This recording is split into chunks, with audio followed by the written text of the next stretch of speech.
Good evening, everybody. Welcome to First Responder Broadcasting's production of Georgetown Eagle Football live here on the SHN Sports YouTube channel. I'm Wally Harmon alongside Kelly Duvall, Holden Tuma, and Doppler Dave will be back in a minute. He's got to learn to park his truck in the parking lot, and so he'll be running back up here. And then, of course, we're joined, our two awesome camera people, Jalissa and Heath, are with us tonight. Jerry Ann skipping out on us. She's in Boston. So if anything goes wrong with the production, we blame Doppler Dave tonight. So since he's not in here, we can blame him now.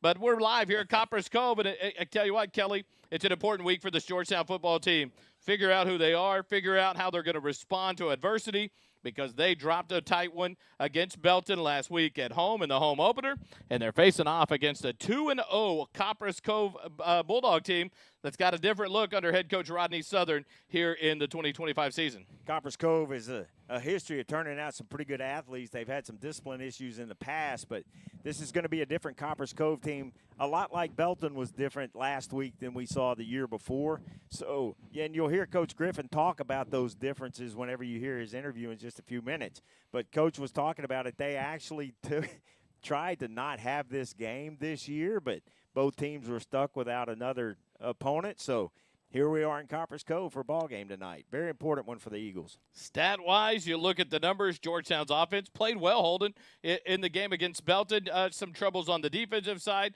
but the running game continues to shine for this Georgetown Eagle team, be it Jet Walker, be it Weston Stewart, or be it Zach Guyton. The running game continuing to do good things. The offensive line keeping the uniform of Caleb McDougall clean. But how can this team maybe change something up? What do we look for tonight against a Copperas Cove team that's going to be another athletic team that the Eagles face?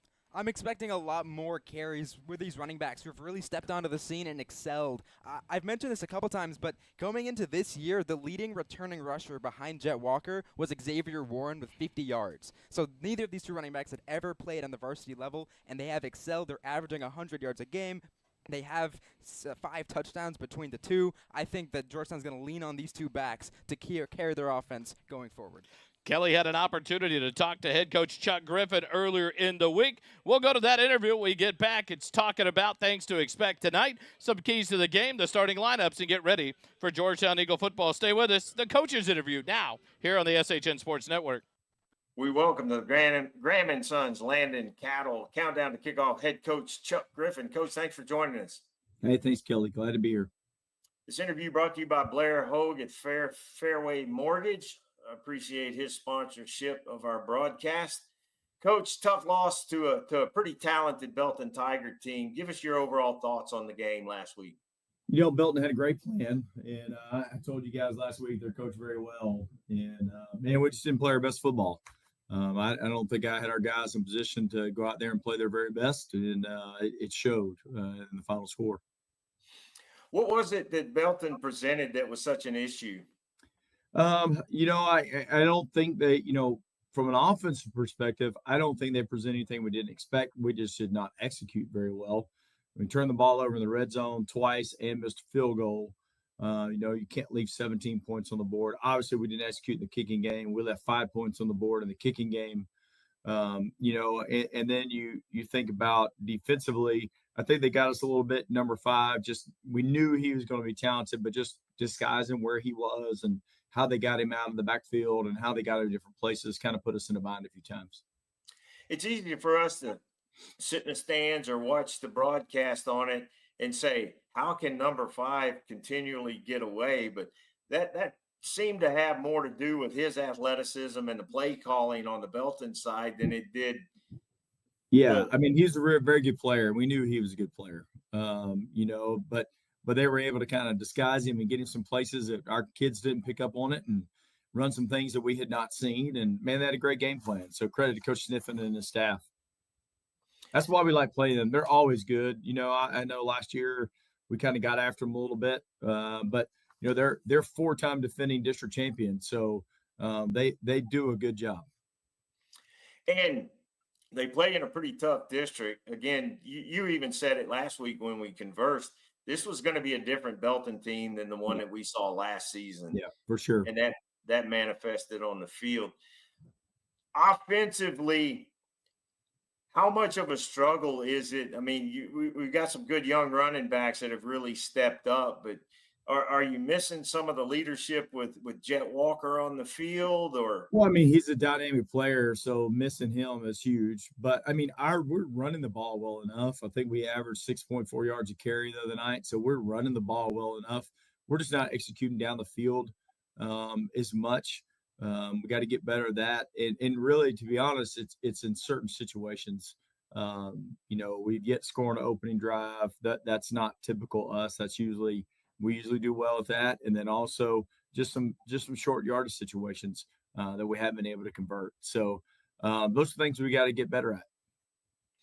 When you play a team like Belton that has the talent that Belton has this year, and you go through a tough loss like this, what's the methodology or the mindset in building on taking this loss and turning a negative into a positive? Because this was a winnable football game. Yeah, for sure. And that needs to be, it needs to kind of put a bad taste in your mouth. You need to be upset a little bit. And, I've challenged them that, hey, I'm upset and I take ownership of that. That's my job to get you ready to play. But if we're going to be good, then you've got to take ownership of that too. And say, okay, did I prepare as well as I should have? Did I watch as much film as I should have? Did I practice the way that I should have? And what I think you'll find is not. Sometimes I've used the term several times this week, term I learned from my parents, being too big for your britches and just feeling like, hey, we're good. We don't have to worry about them. And that's not the case. Like, you got to worry about everybody. And we've yet to play to our full potential. And that's because we haven't practiced our full potential yet. So that's something we got to continue to work on. So, this week that's been our focus is, okay, hey, you're going to get scarred up and beat up, and that's going to make you better. It can, right? Or it can have a negative impact. But if you're going to be good, it's got to have a positive impact on you. You got to learn from it. So this week, travel to Copperas Cove, undefeated Bulldogs at their stadium. What are you looking for with facing Copperas Cove this week? Again, a really talented football team. They've always had talent. I think they got a little bit more on their team than they haven't had in the past. I actually tried to drop them 2 years ago because I saw this talent coming. And so I tried to drop them a few years ago, and it didn't work out. We both had other games. It didn't work out, and we were both kind of left with not a game. So we picked up Cove again. And so very talented football team. A new football coach's staff. Coach Southern was there when they were good in the Jack Welch days. He's been the head coach at Belton, and also he was the head coach at Huntsville most recently. And so familiar, with Georgetown. Huntsville played Georgetown in the playoffs in 17 or 18, somewhere in there. He does a great job. So it's going to be their first home game, new coaching staff, new uniforms. We're going to have our work cut out for us on Friday. So, and they're very, very talented on top of all of that stuff. But from our standpoint, it's a very winnable game if we'll play to the potential that we can. Looking at their record this year, they've scored 85 points in their first 2 games, but they've given up some points as well. So that kind of seems to point to the average fan that they can put out some points, but they can be scored on as well. Yeah. So, I mean, they're very talented offensively. They got a couple guys that can really go. They got a great running back. Quarterback's very talented as a junior. He can, when he wants to, he doesn't want to run, but when he can really run. And then they've got a couple of good receivers. So they're very talented on offense. In defense, I think they're learning a new scheme, but again, they're very talented up front. They got the best defensive line we've played so far, this week. So we're going to have to go play good football. So last week seemed like defensively, correct me if I'm wrong, but it seemed like defensively there were some containment issues with a mobile quarterback, doesn't want to run all the time, but can. How important is it going to be for the defense to take care of their assignments to contain? Well, I mean, it's huge every week for them to take care of their assignment. Last week we had some busts. We had trouble getting lined up a little bit. We think we've got that fixed. Changes things up, making it a little bit easier on our guy that's lining everybody up. And then getting the right call in and making sure that everybody knows how to execute the call and then knows their assignment on it. That's a little bit different. We just had some guys kind of get out of their lane, and then all of a sudden the quarterback's outside, and we can't do that. We got to make sure that we contain him. Is that a kind of situation that manifests itself because of the lack of varsity snaps that some of Yeah. these guys have? Yeah, for sure. It's we run a somewhat complicated defense, and it's to give our guys an advantage, But sometimes, the other night it wasn't to our advantage because we didn't run it right, and that's not very good, So, and that's just youth, that's inexperience, that's understanding the scheme, and we got some guys that are still working on that. And hence the value to these first 3 games before the Absolutely, district grind starts. So, absolutely. Coach, who were your standout players last week against Belton? Jesse Espinoza played really good up front. I think he had Yes, he 5 did. tackles. Easton Smith was our best linebacker again with 5 tackles on the night. Reagan Bollinger, safety, had 10 tackles and had 3 big hits. He's a hitter. And then Johnny Decker, a corner / safety, had 15 tackles on the night. So Johnny had a really big game. Sam Lopez played again. He played really good up front. Zach Guyton rushed for 85 yards and 2 touchdowns. He did well. Braylon Westfall had 9 catches and a touchdown. And then our best player we thought on the night was Xavier with just 5 catches, but a touchdown as well. And it just, man, he's playing like in practicing like we expect him to, and doing a really good job with that. Our GTD player of the game was just a kid that he's kind of banged up and playing through it and playing really hard. You can see it on film when he's wincing a little bit, and that's AJ Stevenson up front. And then, he did really well. And then Cole Mitchell had a really big hit, had a couple of them in the game as well. Yeah, a couple of those hits that happened Friday night got a "oh baby" out of Wally on the broadcast. Just some big hits, which is always fun for the fans to see.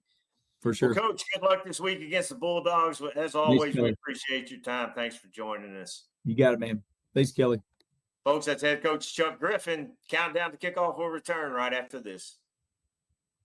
Blair Hogue with the Hogue team of Fairway Independent Mortgages, your local lender. With over 22 years of experience, Blair and his team are here to guide you through every step of your home journey. Whether you're buying, refinancing, or pulling equity out for debt consolidation or home improvements, when you think mortgage, think Blair Hogue with the Hogue team. We are conveniently located on the square in Georgetown. Visit us today or call 512-717-9912 and let's get started on your path to home ownership.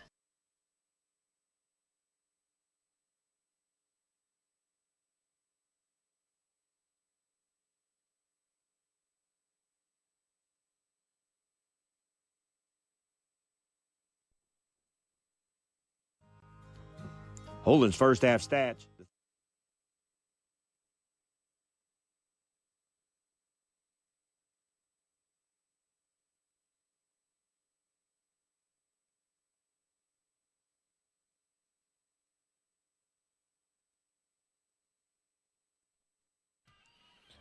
Back live here at Copperas Cove High School, or Bulldawg Stadium. It's actually not on the campus of Copperas Cove High School. I found that out earlier. When you go to the school, they do not have a football field there ready for play. And so, but we're live here tonight at Copperas Cove High School Stadium, Bulldawg Stadium, ready to face off against the Copperas Cove Bulldogs. They come in 2-0, and they are looking good. Talking to Coach Griffin, as we did at the coaches show in the interview, Coach Rodney Southern brings a different style. He was here back in the past, but comes out of Huntsville, where he was there for 11 years.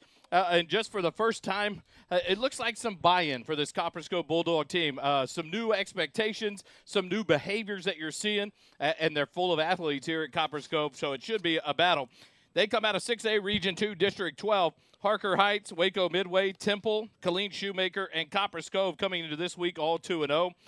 Bryan Vikings and the Killeen Kangaroos 0-2 before this week. Games have been played. Some of those have already changed their schedule. But in the head-to-head, Georgetown leads this series, Kelly, 5-0. The last meeting, of course, was last year. Georgetown won it 44-8. In the last 5 years for Copperas Cove, they are 10-40. Already turning that tide here early in the season with 2-0 start, which you don't see many times from this Copperas Cove team. A totally different team. How does Georgetown fight this off and come out with a win tonight? I think that, and Coach Griffin talked a little bit about it, it's not so much what Copperas Cove does, and Coach talks a lot like this. It's what Georgetown does, and they have to focus on the basics. tackling was an issue, assignments were an issue in the containment, and they're going to have an athletic quarterback to have to contain tonight. So it's going to be the key for Georgetown is going to be everybody taking care of their assignments and doing what they were doing. We saw some of the inexperience cost Georgetown last week. That's what they're going to have to overcome this week. If you're hearing an emergency alert in the background, it is the Bulldawg Stadium big screen. So. It is their hype video about to play here. Don't adjust your TV set. We are all good here at Bulldawg Stadium. Hold on, we look at the numbers of Georgetown, averaging 26.5 points a game, allowing 17 points a game. You look at Copperas Cove, they're averaging 42.5 points a game, but they've allowed 33.5 points a game. What does Georgetown have to do defensively to tame this Bulldog offense? The biggest thing is just to learn from the mistakes against last week against Belton, who really used their superstar playmakers to kind of expose Georgetown's inexperienced defense. They've got to learn from that tape to not repeat those mistakes here tonight. Georgetown looking to get back on the winning column before bye week. How big is that right now? We talked to Coach about that on Wednesday night, Kelly. The bye week coming, but probably a good time this year. Not a lot of injuries, but maybe a good time to reset, refresh, and get going. The Bulldogs coming out of their inflatable. It's a color rush night here at Bulldawg Stadium. The Bulldogs from Copperas Cove in all blue. Blue pants, blue jerseys, white numerals, and the blue helmets. Your Georgetown Eagles are in the beautiful all icy whites. White pants, white jerseys, the white helmets with the old school Eagle logo. Stormtrooper look. Oh, it's a beautiful look here on the road in this color rush matchup between these two teams. Let's go to the starting lineup for the Georgetown Eagles if we're ready. We are ready, I believe. I hope. I think. We'll see. Here we go. On the offensive side of the ball, at receiver, number 2, a senior, Regan Terosian. That's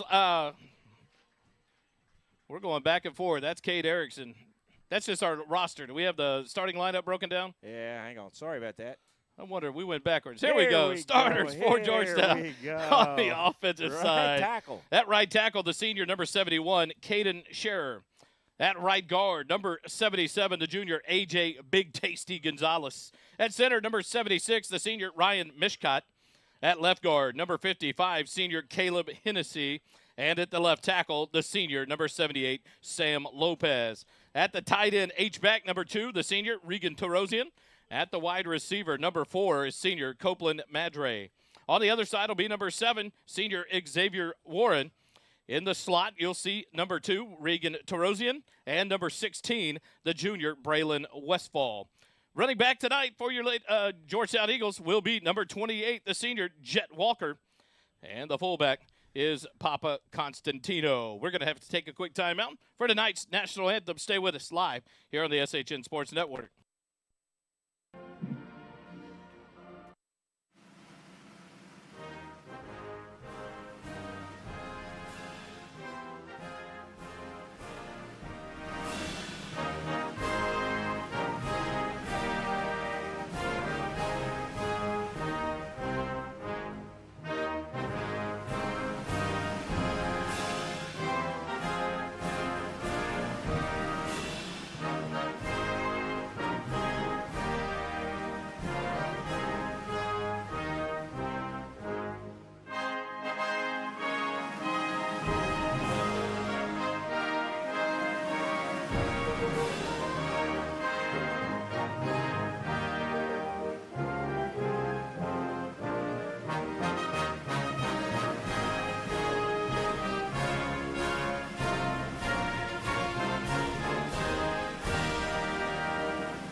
Back live here at Copperas Cove at Bulldawg Stadium. We get ready for the coin toss. Your captains for night for the Georgetown Eagles. Number 71, Caden Scherer. Number 78, Sam Lopez.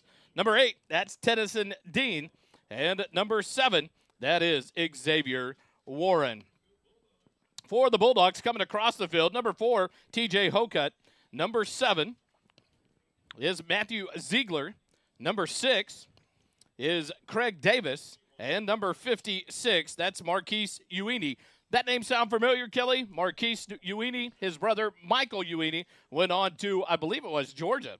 And is an offensive lineman for the Georgia Bulldogs. And so a lineage there, his senior year here for Marquise. Curious where he'll end up as another big offensive lineman for this Bulldog team. Yeah, it's going to be exciting and interesting to see. As Coach Griffin talked about in his pregame interview that he did with us, this is a very, very talented Copperas Cove team. There's a lot of athleticism over there. So Georgetown is going to have their hands full tonight, and it's going to be especially important that they take care of their assignments. Coach even talked about everybody accepting responsibility for where they have to get better, him included. And he said it's his responsibility to get this team ready to go, and we'll see how this week went in doing that. Copperas Cove will receive the opening kickoff, and they will be receiving to the left side of your screen as Georgetown will kick it away to start it. So it'll be the defense for Georgetown. How do they make the changes? Dave, your key here for Georgetown defensively. What do they have to do better tonight than they did for Belton to come out with a win tonight defensively? Tackle, wrap up, tackle, and stay fundamentally sound. Don't let the edge get away from you. Hold the edge, and then on offensively, run the ball until they stop us. Holden, your thoughts, keys to Georgetown winning this game tonight? We've talked about it a couple times, but like we said, fixing the mistakes from last week, the defense trusting in their coaching staff, trusting in the game plan, and remaining in their assignments, not being fooled by any kind of eye candy Copperas Cove is going to throw at them tonight. Kelly, your key? It's going to be basics. You got to do the basics. You got to tackle, got to contain, and everybody protect the football on the offensive side. I think the key to Georgetown's win tonight, boys, comes on the offensive side of the ball. What does a healthy Jet Walker do to this offense? How much does it open up the passing game for a Caleb McDougal to take some of the pressure off of him and to open that up for Georgetown? The Eagles go to kick it off, and it'll be a Liam Capra kicking it away. Far side, right side, fielded at the 8-yard line. Bulldogs will bring it up past the 15 to about the 20. Slip a tackle, and then ganged up on there about the 21, maybe the 22-yard line. And that's where Copperas Cove will take over. 1st and 10 at their own 22-yard line. And the Georgetown defense will come out for the first time. Do want to remind folks, Jerry Ann Harmon, our producer, is not here. So if there's issues on the scoreboard, it's my fault. So Georgetown will be on the defensive side of the ball. Dog, the position, number 8, Tennyson Dean, the senior. The nose tackle, number 99, A.J. Stevenson. The defensive tackle, number 49, Derek Jones in his first start.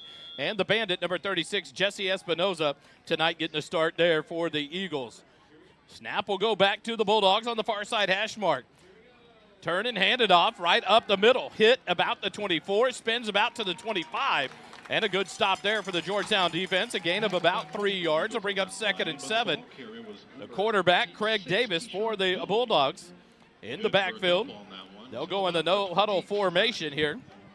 Something to note from last week, Georgetown's run defense was actually very solid. If you remove that 34 or 5-yard trick play, they only averaged 3.5 yards a carry. So this run defense has been very good to start this season. Copperas Cove, middle of the field on 2nd and 7. Davis in the backfield, turns, hands it off right up the middle, cuts back to the left side, has an opening, gets outside the numbers, and outside the 30 to the 35, and he'll fall forward to about the 36-yard line. That'll be enough for a Copperas Cove first down. The run there by number 26, Keyshawn Dooley, the junior. So we'll watch him. 2 handoffs in a row for the Bulldogs to start the run offense. And Georgetown's defense now back on a first down situation.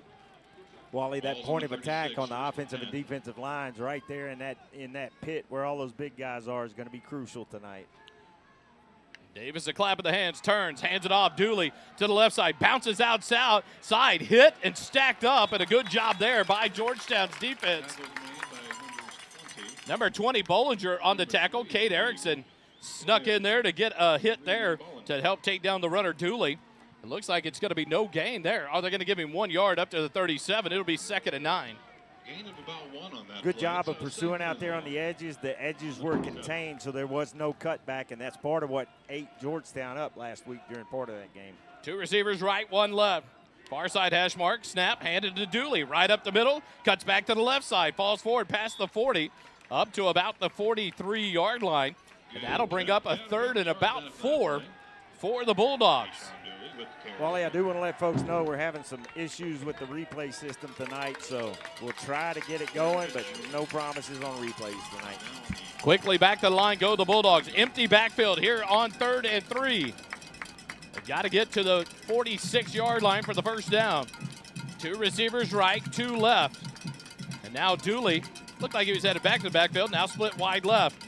Davis in the backfield. He's going to run it. He runs to the right side. He gets past the man, makes 2 men miss, and he's going to be all the way up to midfield. Another Bulldog first down. Not a hard run, but more of just hopping around, missing the tackles, picks up the first down. And that's what Coach Griffin was talking about with this quarterback. He has some athleticism, has the ability to use his feet. It's not his first choice, and he's not going to be a huge factor in the running game, but he can make some things happen, and we saw it there. 1st and 10 at the Georgetown side of the 50 at the 49-yard line. One back in the backfield to the left side of Davis. The tight end moves to the right side of the line. 2 receivers left. Handed to Dooley.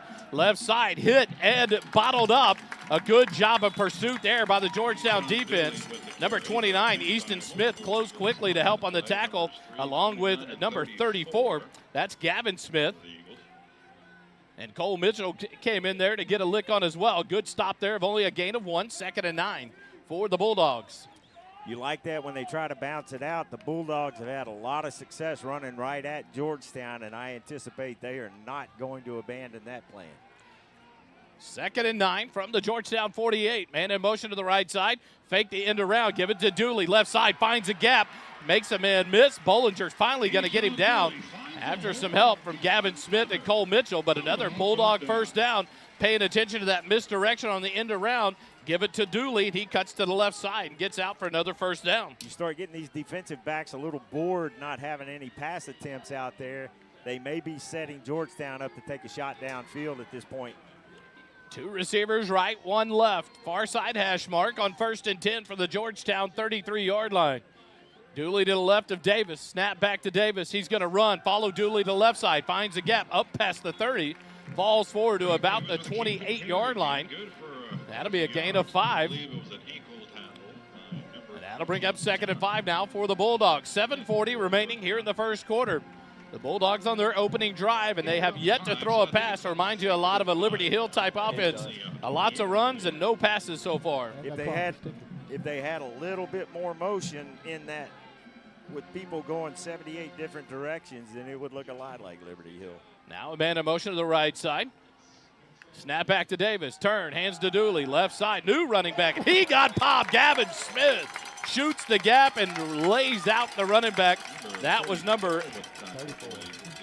38, the running back, Jordan Arrington, the sophomore. He met Gavin Smith at the gap, and it was not good for him. It was a gain of 1, 3rd and 4 now at the 27 of Georgetown. But you're right, Dave. Running that clock every time they snap this ball and hand it off, the clock's not stopping. He tried to shop at the gap, but Georgetown's defense was shopping at target. They possibly know that Georgetown can score quickly, so they might be trying to burn some clock here. 2 receivers left, 2 right. Now 1 in motion to the right side. Hesitates back to the left. Snap back to Davis. Now a pass out in the flat, and it's underthrown. And it's incomplete. That'll bring up 4th and 4. Nice pressure there by number 29, Easton Smith, the senior linebacker. And a big 4th down for the Bulldogs outside of what you would think field goal position, because it would be about a 50-yarder. Is that why they're not passing? Exactly right. That pass out of the hands of Davis went straight to the ground, nosed over on the far side in the flat. Had a man open. Could have picked up a first down, but incomplete. Forces a tough 4th down now. Easton did a really good job, kind of like a running back, waiting for a hole to open, and then he shot through there and put pressure on the QB. 2 receivers right, 1 left. Snap back, fake the handoff, rolling to right. Davis in the flat, man wide open. Cole Mitchell going to try to get him. Can't. Inside the 10 to the 5. And the 2nd week in a row, the man dumps out into the right flat, and nobody there to pick him up. And they dump it off to TJ Hocutt, and he takes it all the way down to the 5. Let's see where they mark him. Maybe the 6-yard line. Be at the 5-yard line, first and goal for the Copperas Cove Bulldogs. But 2 weeks in a row, Kelly, right off the bat, you see it, the open flats. And the Hokut snuck out there wide open and picks up a big gain, and it's first and goal. 6:26 remaining here in the first quarter. Dooley in the backfield behind Davis. Snap back turn. Hand to Dooley. Right up the middle. Dances. Cuts to the right side. Jihad Abdennour has a shot at him. Is going to pull him out of bounds right at the goal line. And he'll be just short inside the 1. A good job by Jihad to keep him out. It'll bring up second and goal from about the half-yard line. That was smart on his part to bounce that outside. I think it was intended to go between the tackles, but there was nothing there. Planted his left foot and cut out to the right side, gained a couple of yards. Now it looks like Davis is going to go under center here in the tush-push formation. As they send Dooley out to the right, Davis under center. Second and goal. And now they'll stand up, look back to the sideline for the play. 6:18 remaining here in the first quarter. Now Davis goes back in the shotgun. 5 seconds left on the down clock. Got to get the snap off. 2 seconds, 1 second, and now Coach Southern's going to have to burn his first timeout. 6:18 remaining here in the first quarter. We're scoreless, but the Copperas Cove Bulldogs have a second and goal from the Georgetown 1. Quick timeout. Eagle football continues in a moment.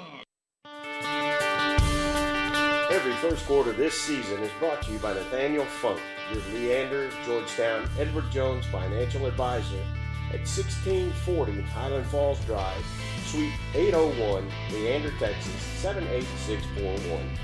Learn how he can help you with your financial goals. Visit edwardjones.com/Nathaniel Funk for more.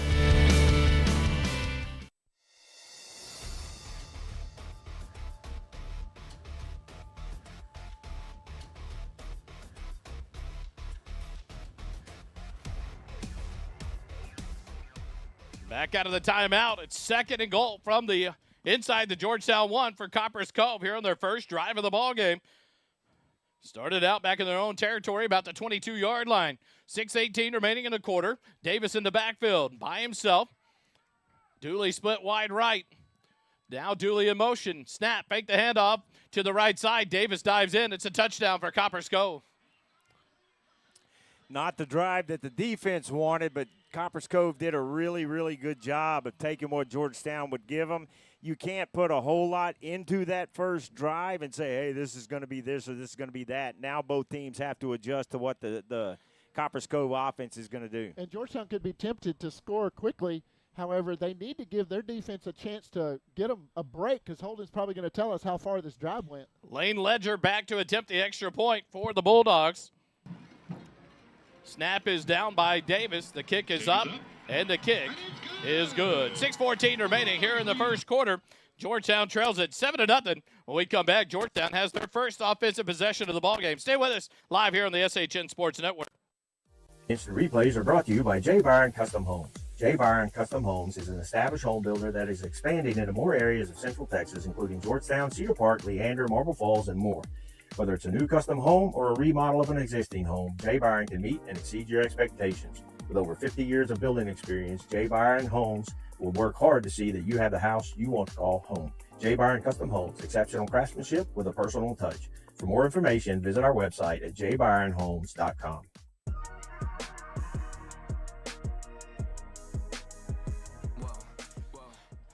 Back out of the quick timeout. Georgetown set to return the kickoff here. Their first time to get their hands on the ball. We're inside the JCT Memorial Broadcast booth brought to you by JMT's. Georgetown on defense first, and Copperas Cove took it and drove it down the field. Holden, what did that drive come out to for Copperas Cove? It was 13 plays, 78 yards, took 5 minutes, 45 seconds off the clock. And last week, a big killer for this defense was fourth down conversions. Belton was 5 for 5 on those opportunities. And this week, an early fourth down conversion for Copperas Cove leads to the first touchdown of the game. The kickoff will be handled by number 80 for the Bulldogs, Braden Maloon. The lefty will kick it off. Xavier Warren stands about the 10-yard line. Maloon will send it high and to the far side. Warren over to get it at the 12. Up past the 20. Cuts to the outside. 25. Drags a couple of attackers. Up past the 30. Gets a push. And well up past the 30 to the 32-yard line. Where Georgetown's offense will take over. 1st and 10. From their own 32 with 6:07 remaining here in the first quarter. Trailing 7-0. You saw Xavier's strength there. We've talked about it both games before this one. He's not the biggest receiver that you've seen, but he is very strong and very fast, and I like that he gets that ball. I don't think Copperas Cove wants to kick to him all night long. Xavier Warren, 6'1", 180 pounds.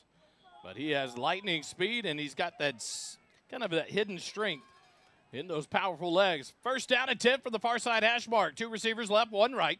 Walker in the backfield to the right of McDougal. Now gets the handoff to the right side. Walker runs over a man at the 35, falls forward to about the 38-yard line.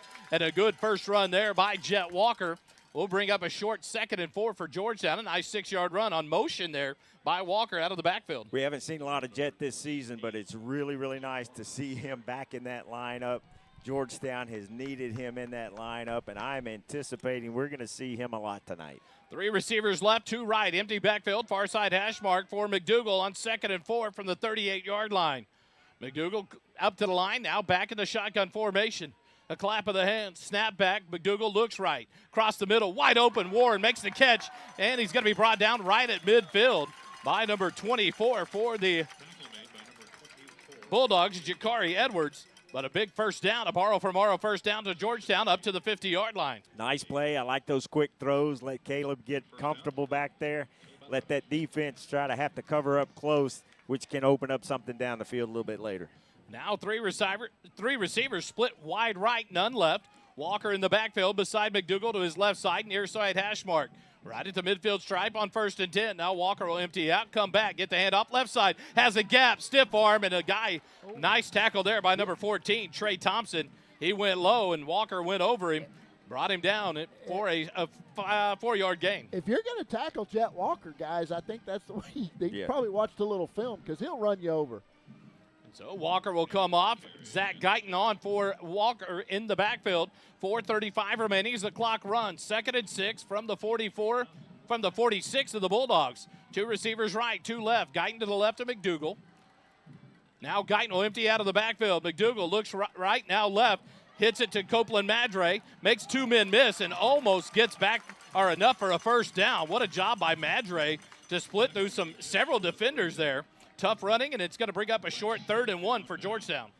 Nice job there. The defense was a little bit confused because the defender that was able to get a hand on him reached out last second, didn't know he was there.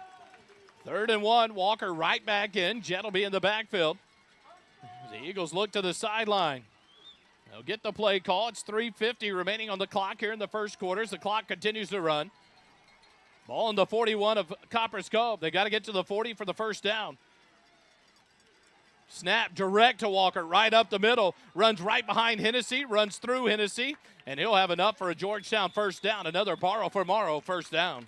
I know it's been frustrating for Jet not to be out there on the field a whole lot yet this season, so that looked like a determined run right there. He got those shoulder pads down low and started driving those legs, pushed in that pile a little bit to ensure that first down happens. Yeah, he practically ran through his own offensive lineman there, number 55, like you mentioned, Hennessy. Just ran right through him to make sure he picked up that 1 yard he needed for the first down.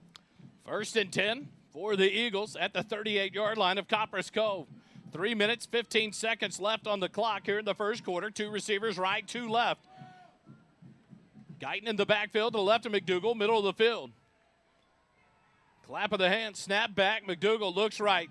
Now down the slot, has a man open. Catch made by Westfall, and he'll dive forward inside the 10. And it's a Georgetown borrow for Morrow first down inside the Graham & Sons Land and Cattle red zone. And this offense clicking here early on the first possession. Caleb sure looked comfortable back there because he even went flat-footed, took his time, set his feet so that pass was accurate. 1st and goal from the 6. Snap back quick, hand it. Guyton, touchdown Georgetown! Zach Guyton, the sophomore, takes the handoff on the quick snap to McDougal and takes it into the end zone, and Georgetown an extra point away from tying this up. And there's that quick strike that David was talking about a little bit earlier. And Dave, I agree, it would be nice to run some clock, but you got to dance with who brung you. Right. And this is the offense that we like to see. We're going to score. The Oak Ridge Disciple House extra point attempt. Liam Capra lines up. The snap is back. The kick is up. And the extra point is good. 2:55 remaining here in the first quarter. Georgetown 7, Copperas Cove 7. Eagle football continues in just a moment. For all the fly fishing, hunting, and outdoor enthusiasts, River and Ranch Provisions is your one-stop shop for the gear you need. River and Ranch offers a large selection of outdoors and hunting supplies. Cody, Brad, Sam, and Tim have put together a high-end outdoors outfitter with high-quality services to make everyone feel welcome and important, regardless of your experience level. Come see what we have to offer at 807 South Austin Avenue in Georgetown or visit our website at rrpgtx.com.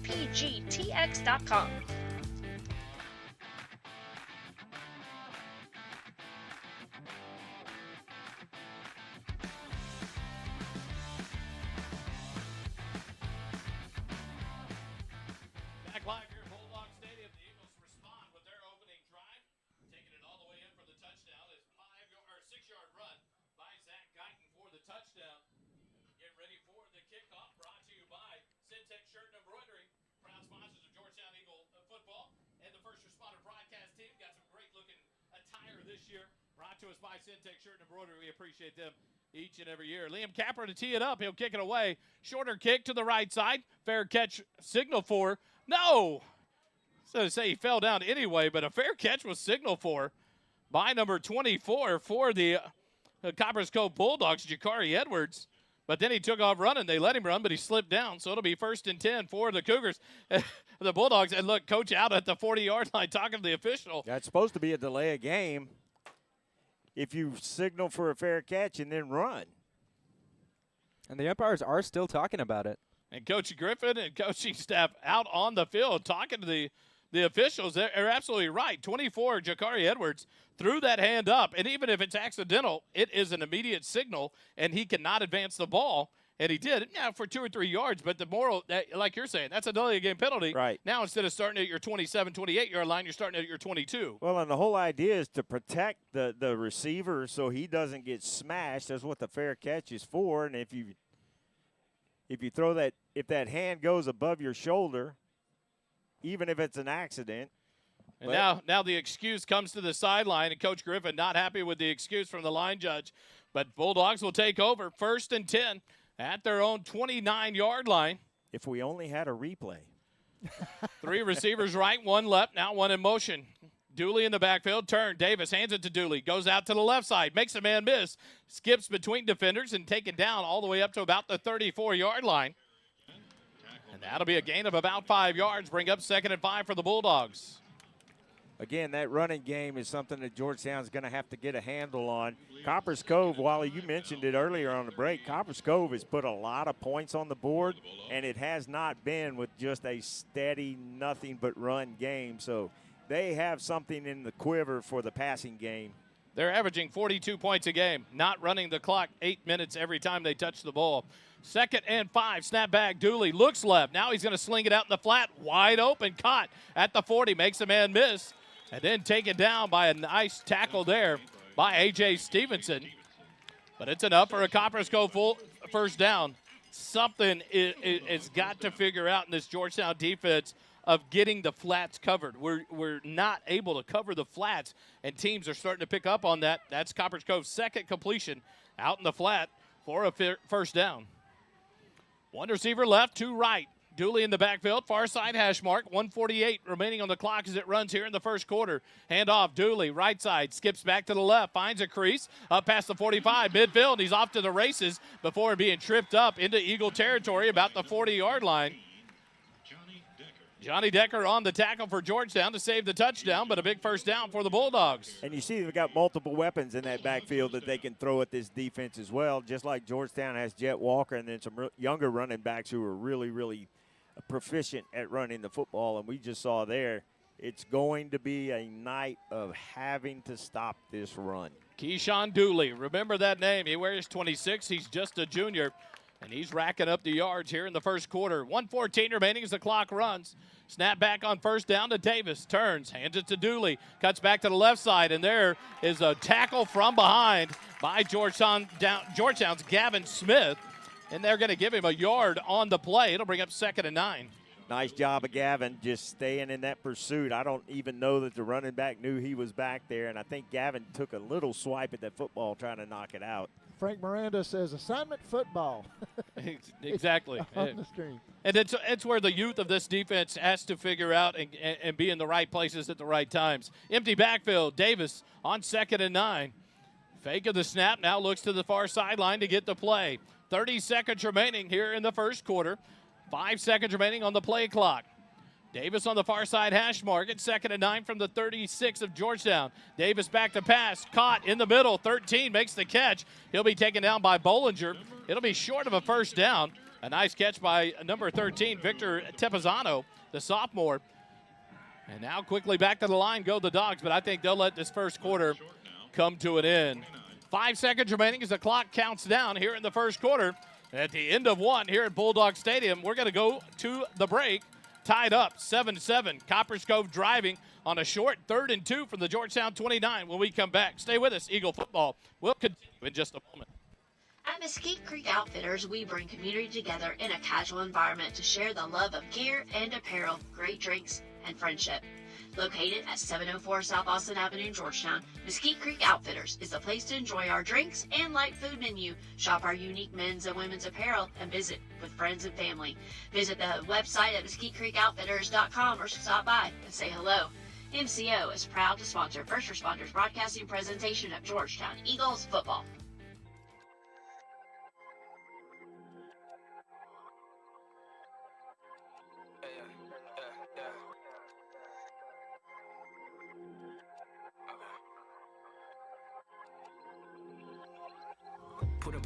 Back out of the timeout, brought to you by Royal Tea. We go to quarter number 2. It's brought to you by Mesquite Creek Outfielders. Easy for you to say. Or Outfitters. Mesquite Creek Outfitters. It's one of those companies. Tell you what, proud sponsors of First Responder Broadcasting, Georgetown Football. We go to quarter number 2. 12 minutes on the clock, 7-7 score. And a big 3rd and 2 here for the Copperas Cove Bulldogs. It's 4-down territory for the Bulldogs, but an opportunity for this defense to try to make some noise here and get that ball back for their offense. Josh is listening in. Oak Ridge Disciple House, 15-year sponsor of Georgetown Eagle Football broadcast. And we love and appreciate Josh and all that he does. Man in motion now. 3 receivers right. Now number 4 comes back left. He's going towards the line. Should have been false start. Illegal motion as he came back in. Kelly, he comes back down the line. And now a late flag comes in. They're going to call pass interference, and it's from the far corner judge. And that was overthrown, and no one touching each other. Wow, that's a costly penalty. That's going to bring up an automatic first down. It's referee night. Got some folks listening in at the fire station where I normally work. I took off tonight to be on the broadcast, so shout out to the firefighter I work with. He was a DB for Cedar Park, so we won't hold that against him too long. So a pass interference call made on Georgetown, and instead of being 4th and 2, it's got to be 1st and 10. And they'll see where they spot the ball to be right at the 20-yard line for the Bulldogs. Let folks know that the replays we're not able to bring you tonight are brought to you by J. Byron Custom Homes. 2 receivers right, 1 left. Dooley to the right of Davis in the backfield. Tight end to the left side. Near side hash mark, snap back. Davis will roll right, run right. Finds a slot in past the 10, the 5, dives forward, and he'll come up just short at about the 1-yard line. It'll be 1st and goal for the Bulldogs. They are having a time with this run game, and the Bulldogs are doing a great job with their assignments and moving the defensive line off of the football to this point. Now they bring in the big package here at 1st and goal at the 1-yard line of Georgetown. 11:30 left here in the first half as the clock continues to run. Dooley up under center. Davis under center. Dooley directly behind him at about the 6-yard line, and they push forward. And there's the signal, touchdown Copperas Cove. 11:23 remaining here in the second quarter, and Copperas Cove takes the lead right back on their second possession by running it right down the throat of the Eagles. A couple of passes there in the flats that the Eagle defense not picking up early. So it's going to be a battle here tonight at Bulldawg Stadium as the Bulldogs get ready for the extra point attempt. It'll be taken by number 25, Lane Ledger. If he was in Southeast Texas, it'd be Leger. Just saying. Well, we're not in South Texas, and it's Lane Ledger. Ledger back. The snap's back. The kick is up. And the kick hits the upright. It's no good. And Georgetown will let it lie there. And so a missed extra point. Count that one. Put a star by it. We'll see what happens later when that 1 point could play a good big role in a game like this. Quick timeout. Eagle football continues in a moment. Insurance, financial, and HR services are more valuable when they consider your specific needs. That's why Higginbotham Insurance Brokers works hard to understand your priorities so we can get you covered on day one and provide year-round value. From risk management and claims advocacy to benefit plan design and administration, the specialists of Higginbotham are here to turn your uncertainties into possibilities. Contact Jay Hubenak at 737-245-1303 or visit the website at higginbotham.com.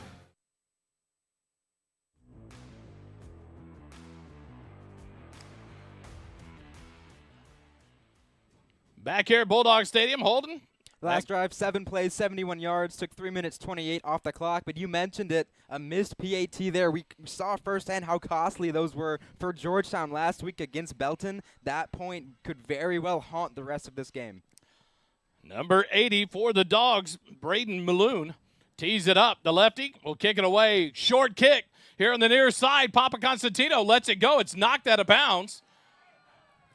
And yeah, where is that flag? As number 27 threw Papa Constantino to the ground. The Georgetown fans are going, you're calling that pass interference? Where's that unnecessary roughness? But the ball, Georgetown lucky to have possession of that one as it's knocked out of bounds here inside the 35-yard line. Georgetown will take over 1st and 10. A nice kick there by Maloon, and it almost turned dangerous, and the Copperas Bulldogs almost got another possession. Yeah, they could have had it too because since it passed 10 yards, they did not need an Eagle player to touch it. So if they jumped and tried to grab that football, they could have had possession right there. 11:23 remaining here in the first half. Georgetown has it 1st and 10 at their own 33-yard line. 2 receivers left, 2 right. Walker in the backfield with McDougal, near side hash mark. Clap of the hands. McDougal fakes the handoff. Quick pass out in the flat. Xavier Warren, he's bottled up immediately and taken down by the Bulldog defense. Good tackle by number 2, Xavion Davis. Number 81, Braden Bratton, trying to block Davis there on the completion. But Davis fought through the block and made the tackle. Gain of none. No, they're going to give him 2. 2nd and 8. You see where the scouting and game film watching really makes a difference with these guys in blue, because when that ball went Xavier's way, they swarmed to him, not let him gain anything extra. 2 receivers left, 1 right. Warren, the lone receiver, right. Walker to the right of McDougal in the backfield. Snap back, handed to Walker, right up the middle, follows his blockers, and he'll fall forward all the way up to about the 39-yard line. That'll be a gain of about 3 yards. Bring up 3rd and 5 for Georgetown. Nice run there. Jet didn't have a whole lot to work with, but he was able to push forward, get a couple of extra yards, make this a little bit more manageable 3rd down. 10:15 on the clock as it continues to run here in the second quarter. Walker comes wide right with Warren. 3 receivers go wide left. Near side hash mark from the 39-yard line on 3rd and 5. Empty backfield for McDougal. Clap of the hands. Should be offsides on the defense. Scherer reacted to the defender, number 11, Gilbert Davis. If they call that on Scherer, Coach may get kicked out of this ball game. Scherer should have waved his hand in the air like a fair catch. So it is going to be offsides on the defense. Copperas Cove's Gilbert Davis, the senior defensive end, jumps off sides. And that will be just enough for a Georgetown 1st down. All the way up to the 49-yard line for the borrow for Morrow 1st down. You'll take them any way you can get them at this point to make sure you stay kind of in a rhythm and keeping this ball in your possession to give that defense a break. You can take advantage of another team's aggression and those hard counts, the clap that doesn't mean anything. Those are ways that you can really throw these teams off, and those are the type of penalties make coaches crazy. Snap back, hand it to Walker, coming right side, makes a man miss, runs over a defender as number 14 just met number 28, Trey Thompson. The junior met the Jet Walker Express. And it's another borrow for Morrow 1st down into the territory of the Bulldogs at the 49. Quick snap, handed to Walker right side. Runs over a defender all the way up past the 40 to the 39-yard line. A big gain of 5 on first down and gain of 5 brings up 2nd and 5 for Georgetown. When Jet's got nothing, he makes something out of it. And it's just fun watching that kid run the football. I'm glad he's back, feeling good, 100% healthy. Western Stewart back in the backfield to give Walker the break here on 2nd and 5 from the Bulldog 39. 9:15 on the clock as it continues to run. 3 receivers left, 1 right. Stewart to the left of McDougal on the near side hash mark. Now Terosian comes in motion to the end of the left side of the line. Snap back to McDougal. Looks right. Fakes, rolls left. Looking long. Has a man out, and he overthrows Braylon Westfall by about 2 yards.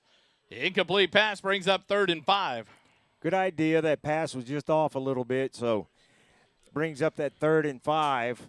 And this is a big 3rd down. Westfall's second game, that he's been able to be in. So a little miscommunication between Caleb and Westfall. Stewart stays on in the field in the backfield as Westfall comes near side with Xavier Warren. Copeland Madre, the lone receiver, left. Stewart directly behind McDougal, now moves offset to the left side, near side hash mark. 3rd and 5 from the 39 of the Bulldogs. Snap back to McDougal. Quick pass, and he loses it out of his hands. He falls on it. And McDougal, frustrated with himself, he jumps on it at the 45-yard line, a loss of 6. And that'll make it 4th and 11 now for the Eagles as the clock continues to run inside 8 minutes, 45 seconds. Interesting part of the field here. Do you go for it? Do you punt it? Don't worry, Dave. I'm not going there, man. It looks like McDougal's in punt formation. So we'll see here as he's deep about 15 yards. On 4th and 11 from the 45 of the Bulldogs. Nobody back. Snap back to McDougal, and he is going to punt it. It'll bounce at about the 12-yard line inside the 5, and Copeland Madre gets turned around and unable to kill it at the 1-yard line. Touchback on the punt, and it'll go back over to Copperas Cove. 8:10 remaining here in the second quarter. In a costly series there, the Georgetown Eagle offense stalls out after an incomplete pass and then the fumble that McDougal did a good job of jumping back on it. But now the Copperas Cove Bulldog offense takes over 1st and 10 at their own 20-yard line. Big series here. Georgetown has to stop this series and keep this thing even possession-wise and try to get some points on the board before the halftime. But this is a crucial first half drive. Dooley in the backfield behind Davis, far side hash mark. 2 receivers left, 1 right. Snap back to Davis, handed to Dooley. Right up the middle, dances off to the right side where he is hit and dropped right at the line of scrimmage. Tackle made there by trying to see it up. It's hard to see the scrunch numbers. It looks like number 28. That'll be 29 for Georgetown, Easton Smith. Had no gain, brings up 2nd and 10 now for the Bulldogs. 7:45 on the clock as it continues to roll here in the second quarter. 13-7, Copperas Cove leads it. That running back had a little bit of success bouncing that out on that last drive of the first quarter, but no success that time. Fake handoff. Davis rolls left. Look at it. He's got to be sacked. What a play. Tennyson Dean, the dog, takes down the quarterback Davis for the sack all the way back to the 12-yard line. That'll be a loss of 8 and brings up 3rd and 18 now. The first negative play for this Georgetown defense of the ball game. Beautiful play there by Tennyson, and he even had the ability to jump and try to block the pass if he had thrown it, but he hung on to the football. And my recommendation would be get rid of it when Tennyson's coming at you. So a 3rd and 18 now for the Bulldogs. Clock continues to run inside 6 minutes, 55 seconds remaining. 3 receivers right, 1 left. Dooley in the backfield beside Davis. Now he'll empty out. Empty backfield for Davis. Backed up, he's looking, scrambles right, pressured, gets popped. His pass complete up to about the 19-yard line, but gives some credit to number 40, Quentin Rock. He rocked Davis there right at the goal line. What a shot by Quentin Rock. And that'll bring up 4th and 10 now. And the Copperas Cove Bulldogs will have to punt. A great response by this Eagle defense. There was no attempt to put the hands up and block that pass. That was a chicklet rattler right there. And those teeth had to just crush together. Good thing he's got a mouthpiece in because that looked like that hurt. 2 big hits in a row on Davis, and now they're back to punt. Almost gets the block. The punt's on the far side. It's going to be into the Bulldogs stands. So Georgetown will have it 1st and 10. And it is going to be Georgetown having a great spot up to the 28-yard line. Wow. That punt only went 8 yards. A big first down for this offense. After 2 big drives by Copperas Cove, this is the break we needed, guys. Exactly. 1st and 10, Georgetown takes over at the Copperas Cove 28-yard line. 6:01 remaining here in the first half. And remember, Georgetown will get the ball to open up the second half. How big is it here to try to get this possession, get another stop, maybe another touchdown to create some havoc here in the first half? Middle 8. Middle 8. Almost. McDougal will bring the offense out. 1st and 10 from the far side hash mark. Stewart in the backfield behind McDougal. 2 receivers right, 1 left. Now Stewart off to the left side of McDougal. Snap back. Caleb will hand it to Stewart, coming right side. Finds the hole right up the middle. Breaks a tackle inside the 20, 15, and taken down at about the 12-yard line for a borrow for Morrow first down inside the Graham & Sons red zone. And quickly back to the line the Eagles go. I've been so impressed with these backup running backs for Georgetown.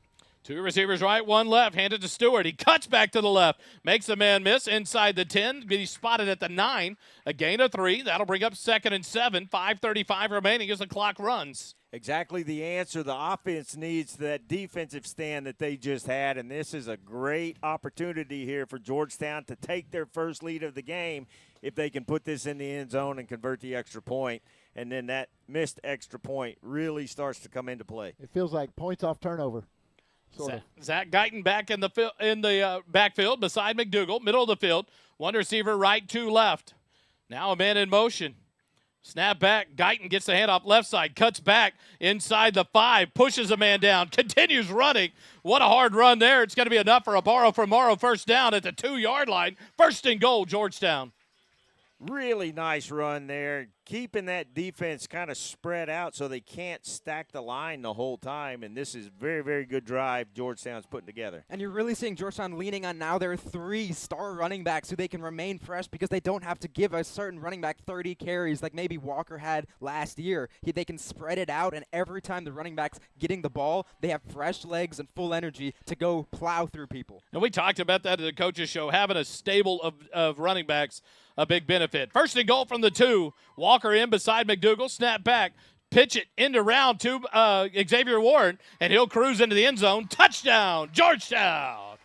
4:22 remaining here in the first half, and Georgetown ties it up and has a chance to take the 1-point lead on the Oak Ridge Disciple House extra point attempt. Really nice drive there by the Eagles, answering the defensive stand like we talked about just a few minutes ago, but really, really impressed with that drive and the ability to put this back. Defense lost a lot of snaps last year, got some inexperience, but it looks like they may be starting to get their feet under them. Liam Capper gets the extra point attempt up in the air, and it is good.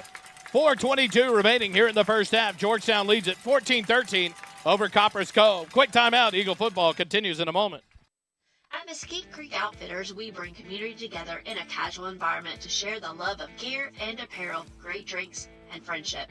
Located at 704 South Austin Avenue in Georgetown, Mesquite Creek Outfitters is the place to enjoy our drinks and light food menu, shop our unique men's and women's apparel, and visit with friends and family. Visit the website at mesquitecreekoutfitters.com or stop by and say hello. MCO is proud to sponsor First Responders Broadcasting presentation of Georgetown Eagles football.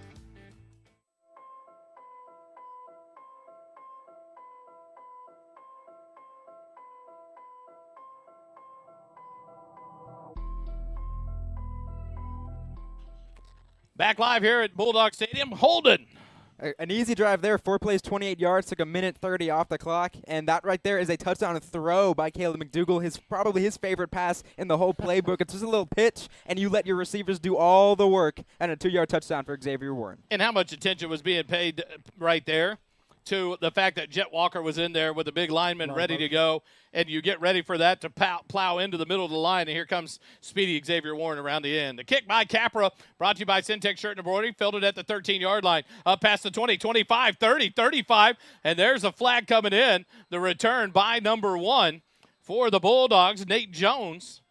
But it looks like it may be a hold coming back for Copperas Cove. Yeah, it could be a hold, but there's also Got an injured player on the field. Sorry.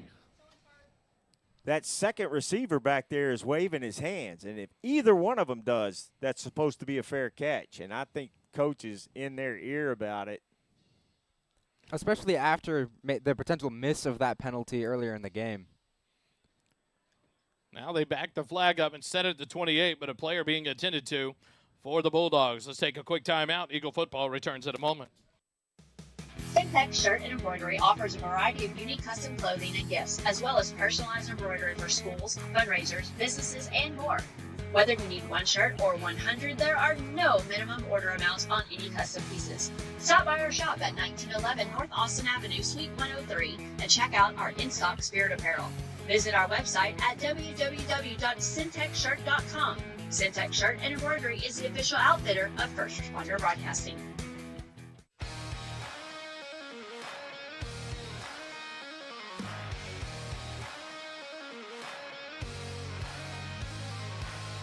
Back live here at Copperas Cove at the Bulldawg Stadium.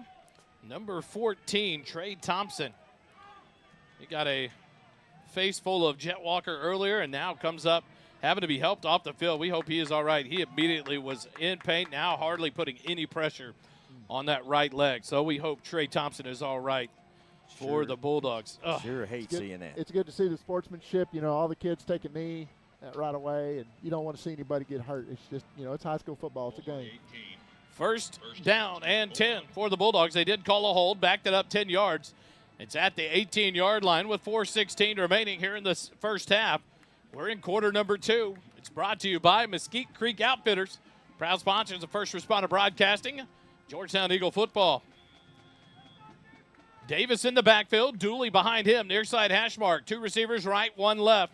Now Dooley to the right. He'll break out of the backfield.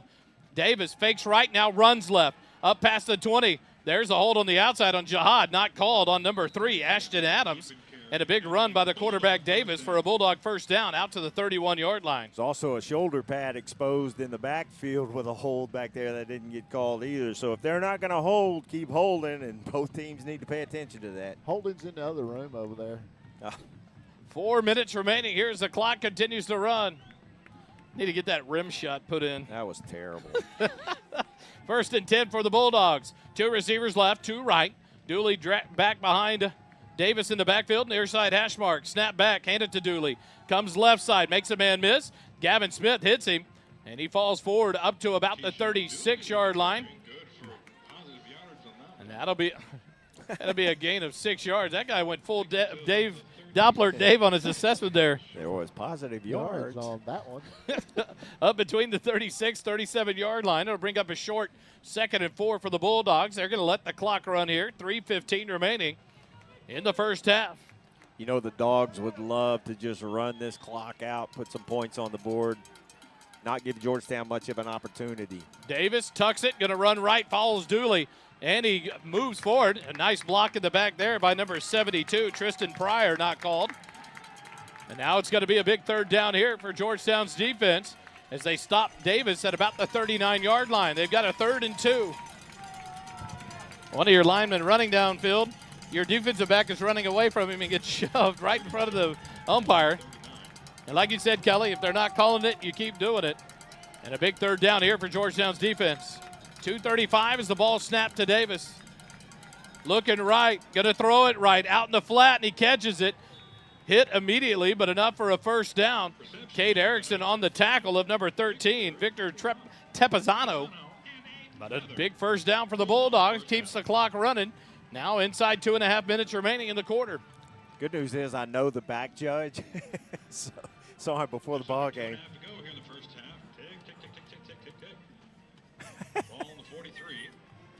Oh, my goodness.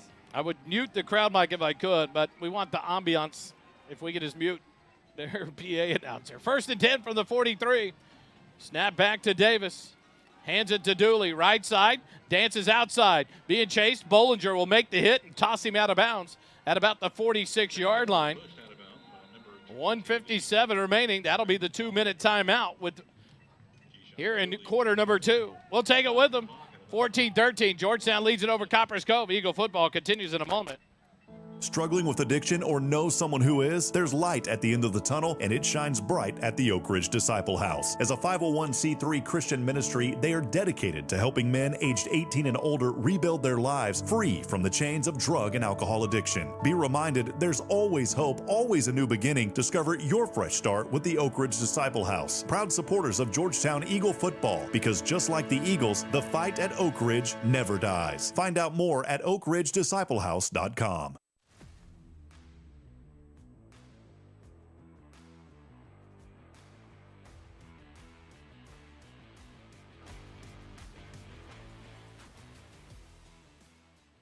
Back live here at Bulldawg Stadium. Go ahead and cut the music, Kelly. Whenever you're ready, we'll come back live. All of a sudden, I was like, where's the music going? I'm looking at the board. Whoops. Hey, it went with the replays. Non-existent. Here we go. That button's very touchy. Man, I wish we could see what happened on that last play. This non-music brought to you by Silence. A moment of silence. It's a big second down here and 7 for the Bulldogs from their own 46-yard line. 1 minute, 57 seconds remaining here in the first half. Copperas Cove, like you said, would love to drive down, burn the time off the clock, and punch it in the end zone before the end of the half or get some points. Georgetown will receive the opening kick of the second half. Far side hash mark. Davis with Dooley in the backfield. 2 receivers to the left, 1 to the right. Now empties Dooley out of the backfield. Snap back to Davis. Low. He picks it up. Pressured in the backfield, and he's just going to lay down. It's a loss of 3. A loss of about 5.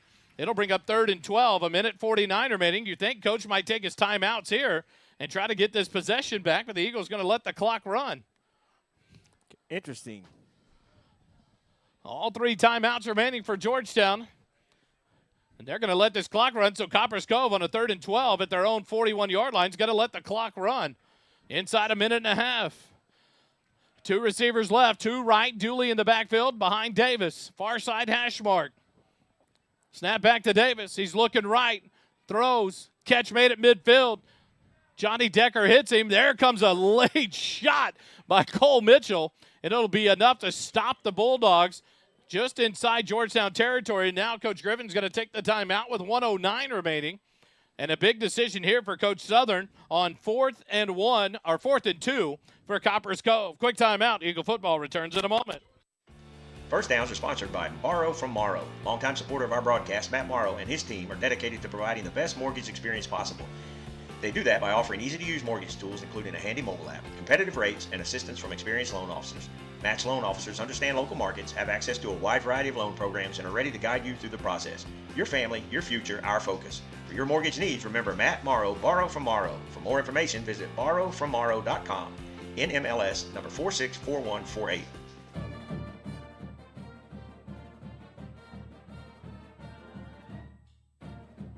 Back live here at Bulldawg Stadium. The Georgetown Eagles now defensively. See what happens for Copperas Cove. Oh, man. 4th and 2 from the Georgetown 49. His Copperas Cove lines up in the offensive set to go for it. Both teams with 2 timeouts remaining. See if they our defense can hold tight, not get a defensive offsides here. I mean, in this point of the field, 4th and 9, could Davis punt it? I mean, it could be a punt, a field goal. You never know. Or fake. Davis looks for the ball. Snap back. He's going to roll left. Flip pass forward. Up past the 45. First down. A good play there. Called by the Bulldog offense. Tackle made by Ethan Casey, the sophomore. But not before the Bulldogs pick up the first down. 1 minute remaining here in the first half. 1 minute. Was there a 2-minute warning? Yes. Okay. 1:57 remaining. They got that one timeout, so now both teams with 2, but the clock continues to run. 1st and 10 from their 45, from the 45 of Georgetown. Davis looking long across the middle. Catch made in front of Johnny Decker, and a big gain. Down to the 20-yard line. 40 seconds remaining. And you got to think Coach Southern's going to go. He's going to take his chance to spike it here. Nope, they're going to play it. Snap back, and he is going to spike it back at the 25. So that'll bring up 2nd and 10 from the 20-yard line, but a big play there on 1st and 10, and Johnny Decker just about a step behind the receiver, and a big first down. Now Copperas Cove has 2nd and 10 for the Georgetown 20, 32 seconds remaining. Copperas Cove has 2 timeouts left, so whole field's open. Middle of the field is open. I honestly expect them to run the ball at least one more time to get the ball into their biggest playmaker's hands so far, which has been Keyshawn Dooley, number 26. Watch the right side. 3 receivers, none left. Dooley rolls out. Davis, back throw to the tight end, number 20, up to the 15. A.J. Stevenson tries to stop him and does, but not till he gets down. 1st and goal at the 7-yard line. He hit Logan Jones for the completion. The clock at 23 seconds. And there's Coach Southern's second timeout called for Copperas Cove. 23 seconds remaining here in the first half. Georgetown football returns in a moment. Stay with us. Insurance, financial, and HR services are more valuable when they consider your specific needs. That's why Higginbotham Insurance Brokers works hard to understand your priorities so we can get you covered on day one and provide year-round value. From risk management and claims advocacy to benefit plan design and administration, the specialists of Higginbotham are here to turn your uncertainties into possibilities. Contact Jay Hubenak at 737-245-1303 or visit the website at higginbotham.com.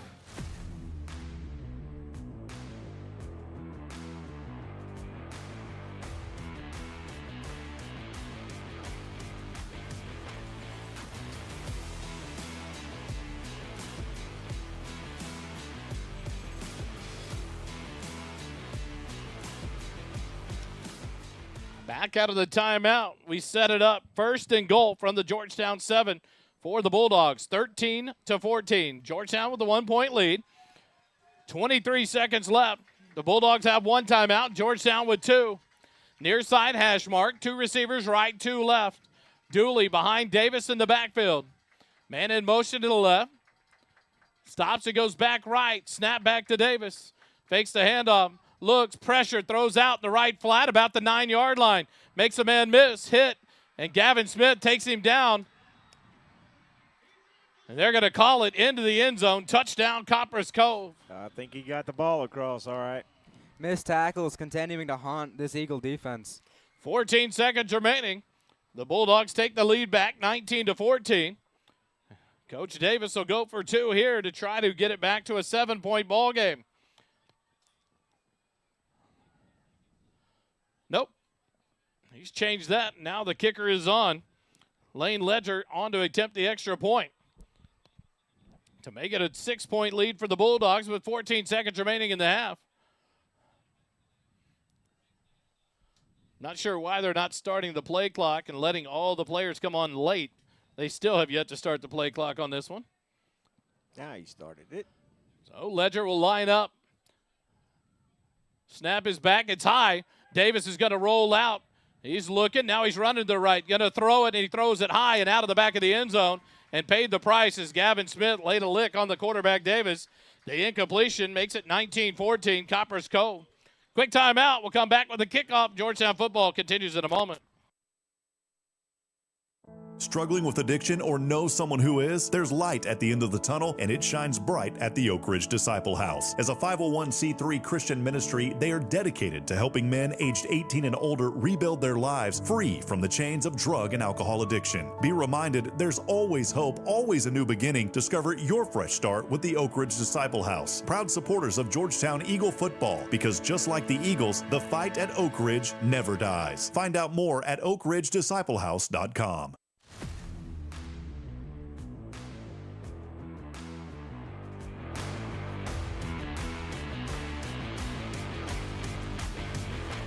Back here at Bulldawg Stadium, holding the drive for the Bulldogs. Last drive, 12 plays, 82 yards, took 4:08 off the clock, and Copperas Cove with the go-ahead touchdown. Got to credit them. They're coming up with a lot of creative play calls to keep Georgetown's defense on their toes, and there's going to be a lot of adjustments at halftime for sure.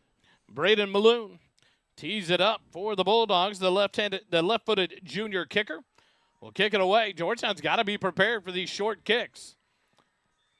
As Malone ready, just a 5-yard approach. He'll boot it away. Now a low line driver that's going to bounce and go out of bounds. Smart play by the receiver. Great job there to let that one go out of bounds. So Georgetown is going to make them kick it again.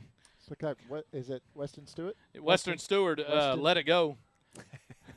It's not Western, right? Not Western. And not Seward. Learned that in the first 2 weeks. It's Weston Stewart. Well, it looked like Coach said, yeah, I think he wants them to re-kick the ball because you're not burning any time when it goes out, and you're just gaining yards on this. And so Coach Griffin going to make Coach Southern and the Bulldogs kick this off again. 14 seconds remaining.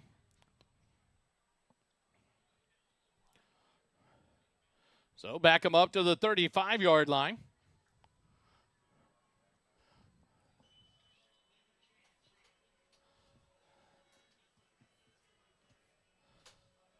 Copperas Cove. Whether they meant to run the down clock or not, it went to 0. I figure they'll reset it here for him. But 14 seconds left. The Bulldogs will kick it away to your Eagles. Malone lines up again. The 5-yard approach here.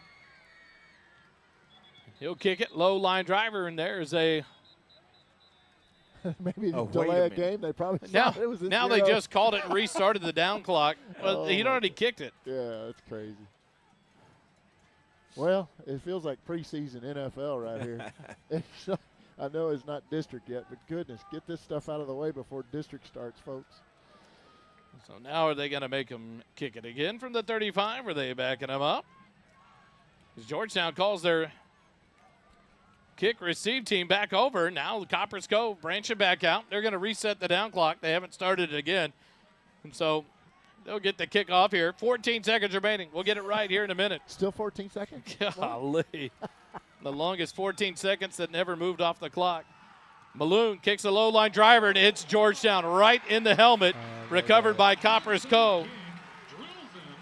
Liam Nelson caught it right in the chops, but unfortunately the ball didn't stay with him. Copperas Cove recovers. At that point, though, you've got to have at least 1 or 2 seconds off the clock because it hit a player and the ball becomes live. But it's still 14 seconds on the clock.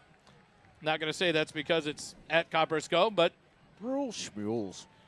Copperas Cove's going to take over at their own 47-yard line, 1st and 10. They do still have a timeout to work with, so the entire field is open for probably 2 plays.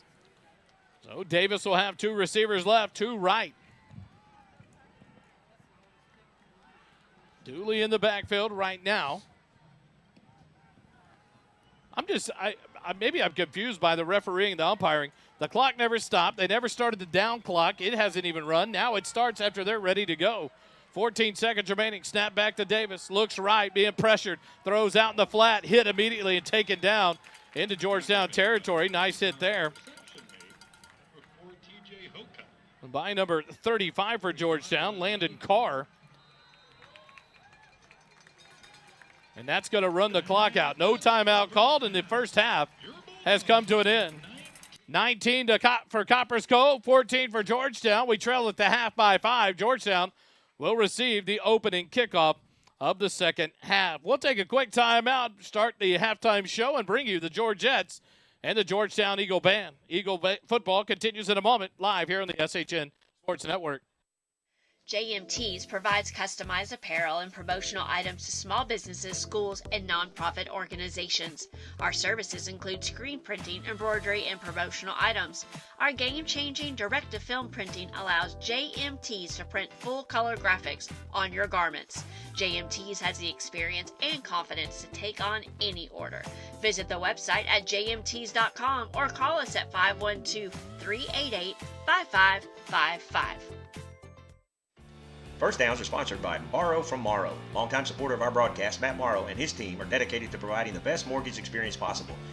They do that by offering easy-to-use mortgage tools, including a handy mobile app, competitive rates, and assistance from experienced loan officers. Matt's loan officers understand local markets, have access to a wide variety of loan programs, and are ready to guide you through the process. Your family, your future, our focus. For your mortgage needs, remember Matt Morrow, Borrow from Morrow. For more information, visit borrowfrommorrow.com. NMLS number 464148.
It is with the greatest of pleasure that I introduce you to the award-winning Sweethearts of Georgetown, the Georgettes.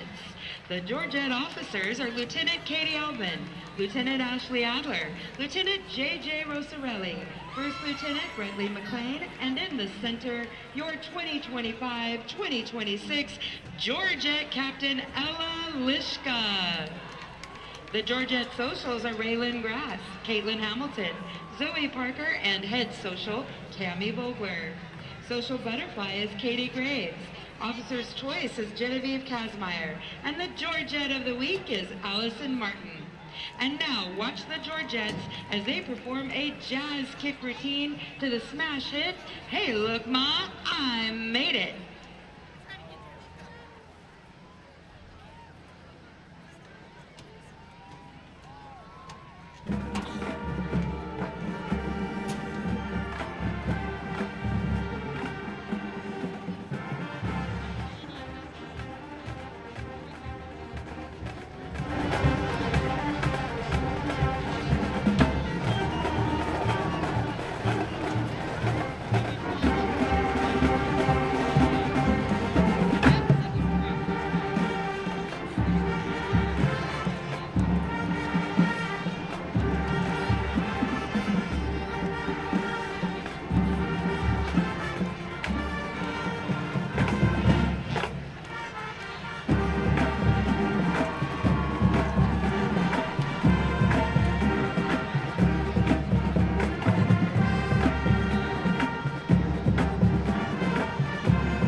Thank you, ladies and gentlemen.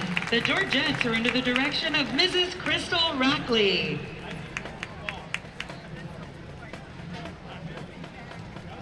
As the Eagle Band and Color Guard take the field, they would like to thank their booster board for their countless hours of hard work and tremendous support. The band is led on the field by drum majors Bailey King and Walker Rockley. The Color Guard captain is Lily Eden. Woodwind caption head is Katie Cook. And percussion caption head is Asher Lopez. Please help us celebrate our members of the week. Please congratulate Color Guard's Captain's Choice, Mia Gomez. Brass Member of the Week, Theo Conchel. Woodwind Member of the Week, Aiden Talley. Battery Member of the Week, Cameron Medema. And Front Ensemble Member of the Week, James Cunningham. The Eagle Band section of the week is the clarinet. And finally, our Eagle Band Parents of the Week are Keith Baker, Sheldon Eden, and our amazing prop crew. The band would like to dedicate tonight's performance to Mrs. Crystal Rackley and the amazing Georgettes. The Georgetown High School Eagle Marching Band and Color Guard will now perform Acts 1 and 2 of their 2025 competition show, Down the Witch's Road. Down the Witch's Road is an homage to the Marvel series, Agatha All Along. You will be bewitched by the sights and sounds of the Eagle Band as we take you on a haunted journey down the Witch's Road. Down the Witch's Road features vocal soloists Jenna Parkhurst, Jayla Romero, and Ella Sarles. The show will also feature euphonium soloist Brea Williams, flute soloist Aaron Flores Landaverde, clarinet soloist Abby Borjo, and alto sax soloist Andrew Nerbas. Please enjoy the sights and sounds of the Eagle Marching Band and Color Guard.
Directors of the Georgetown High School Eagle Marching Band are Justin Smith and Carter Calkins. Director of Percussion is Jed Leach. Director of Color Guard is Luis Flores. Front Ensemble Instructor for the Eagle Band is J.J. Pereira. Color Guard Assistant Director is Brandon Rice. Wind music for the Down the Witches Road was arranged by Steve Morrow.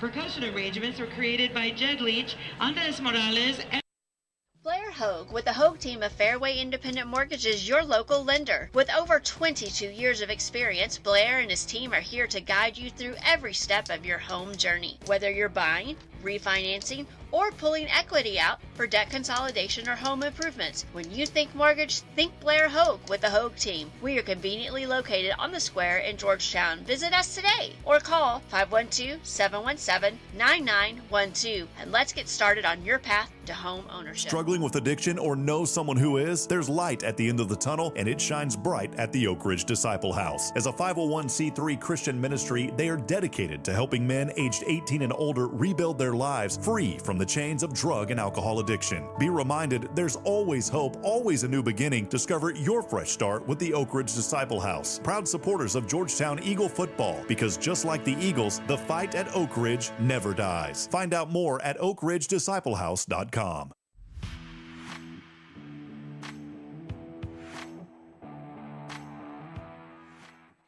Back live here at Bulldawg Stadium at the halftime. Georgetown trails it 19-14 to the Copperas Cove Bulldogs. And now we go to halftime stats with Holden, brought to you by Graham & Sons Land and Cattle. Holden, kind of the general breakdown. This Bulldog offense had some success on Georgetown, only being stopped once, putting up 3 touchdowns. What do we look at out of their offense in the first half? Yeah, throughout those first two quarters, it was really a heavy run game that we saw in both quarters. They really haven't deviated from that game plan coming into this game. They clearly had the idea that they're going to try to run through Georgetown and make Georgetown stop them every single play. And right now, Georgetown's, again, on the back foot. They were on the back foot last week against Belton in the pass attack, and this week it's really that run game that's getting them.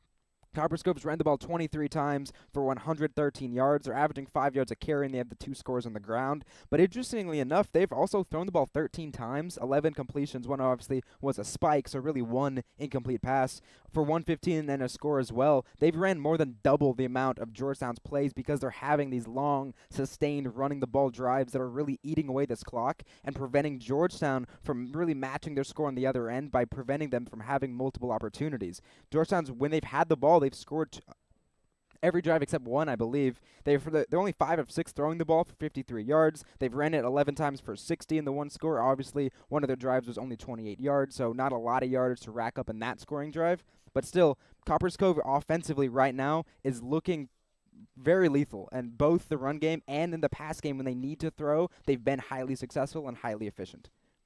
Copperas Cove in their first 2 games averaged 42.5 points a game. At the clip they're going right now, they will not get to 43 points this ball game the way they're running the ball, but what they're doing is deflating the ball. They are taking the air out of it, the time off the clock, and Georgetown's offense hasn't had much to do. You had that one turnover play there at the 28-yard line, a drive from the 28-yard line. You had the one long drive. We had to punt once, but you really didn't get a lot of touches. How important is it then to let this offense go in the start of the third quarter and try to score quickly, jump back into the lead, and then try to get this defense to put some pressure on that Copperas Cove offense? And right now, the saving grace are those 2 failed extra points. The one, obviously, the missed PAT, and then the second time when they win for 2 and also missed. So a touchdown for Georgetown coming out of half will retake the lead, similar to how we saw this play out last week against Belton. Now, like you were mentioning, though, obviously adjustments have to be made on both sides of the ball, offensively and defensively. Mostly, honestly, from my perspective, I would say for Georgetown's offense, try to slow the ball down as well, because that is a very effective way to counterbalance another team's heavy run game. Because if you slow the game down as well, now both teams are milking this clock and it's stealing possessions away, and then it can come down to whoever gets the ball last. What does it look like Jet Walker in his first game back, fully back, after Guyton and Stewart have done a great job managing the backfield touches over the first 2 games? Now Walker back in for his first half. They're doing a good job of spelling him with Guyton and Stewart. What does his numbers look like in the first half? Yeah, it's great to have him back. He's got 6 carries for 34 yards, the longest of 12. And like you mentioned, they're spelling him. So Guyton has 2 carries for 13 and a score, and Weston Stewart has 2 for 19. And I expect that kind of rhythm to continue with Jet being the lead guy. And then anytime that he needs maybe a break or they want fresher legs, they'll throw in either Guyton or Stewart, depending on the situation, to get a fresher look and a fresher running back to go make a big play. The one thing we did see when Jet was in there on that touchdown to Xavier Warren, the little pitch pass to him, everyone was keying up on here comes Jet right up the middle for the touchdown, wide open around the corner for Warren with his speed to take it to the house. It just changes things, it seems, for this offense. The defenses have to prepare differently when Jet Walker's in that backfield. Oh, absolutely. And you see that a lot with all the star players at every level of football. Because they have to have eyes on them, they will open up opportunities for other players on the offense, whether it's a receiver, whether it's a different running back, whether it's a tight end. Because the threat of Jet Walker is always present, the defense is going to be stretched thin trying to pay attention to so many different weapons at the same time. What does this defense have to do? What do we look at this defense? Tackling has to be better, especially on the outside when you get one-on-one. We can't have misses on that on the receivers and on the defensive backs. But it looked like some changes were made there to cover up the flats to make things difficult. But then the big pass down the middle for the Bulldogs in that final drive. What changes do we got to make there on this defense to try to shore up getting the ball back into the hands of this offense? The defensive line has done a pretty good job of making initial contact against Copperas Cove before they can get a lot of momentum going. But like you mentioned, they're just struggling to get them down right at the point of attack. They're letting them bounce it outside and forcing cornerbacks and safeties to make one-on-one plays on the outside of the field, outside the numbers. And those type of plays are tough whenever you're a DB trying to tackle a running back with a full head of steam. So this defensive line, these linebackers, they're doing excellent job creating that initial wall to stop any kind of major hole to run through. Then they've just got to finish the play. I think that's going to be the biggest focus on the second half, is whether or not Georgetown can continue finishing the plays and stopping Copperas Cove's run game. Georgetown trails it 19-14 at the half to the Copperas Cove Bulldogs. Next week, we will have the bye week. There will be no coaches show on Wednesday night. Just thinking about it. We will not have the coaches show on the bye week. We will come back on the week right before the game against Leander, the home district opener, back at Birkelback Field. And so a lot of opportunity here for this Georgetown team to work on some things in the second half, but then know you have 2 weeks off to try to get things ready to go for the district run, where you are going to run into some teams that are going to be different. The competition level starting to level out in District 8. Eastview competing tonight, doing a good job against Belton, leading at the half. You're going to have a good Cedar Park team. Leander gave us fits and our only district loss last year. And so there's going to be talent out there that we're going to face that this defense and this team have to get ready for. And you couldn't maybe you couldn't even ask for a better time for the bye week next week. Georgetown trails it by 5 at the half. We got about 7.5 minutes remaining here in the halftime. We'll turn on the crowd mic, let you listen to the Copperas Cove band along with their, I believe, their middle school bands. We'll take one more time out. Then we'll come back, turn on the crowd mic, and bring you some Copperas Cove Bulldog band. Stay with us. The Golden Rule is located at 606 South Church Street in Georgetown. The Golden Rule offers an amazing menu and even better atmosphere. Enjoy a wide variety of menu items like Cantonese riblets, Texas fried quail, roasted beet salad, an elk double smash burger, and much, much more. Join us for Sunday brunch with a delicious selection of food and drinks. Give the menu a look at goldenrulegtx.com. The Golden Rule, above all else, goodwill, friendship, and kind regard.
Now, ladies and gentlemen, please welcome to the field your Pride of Cove band and color guard.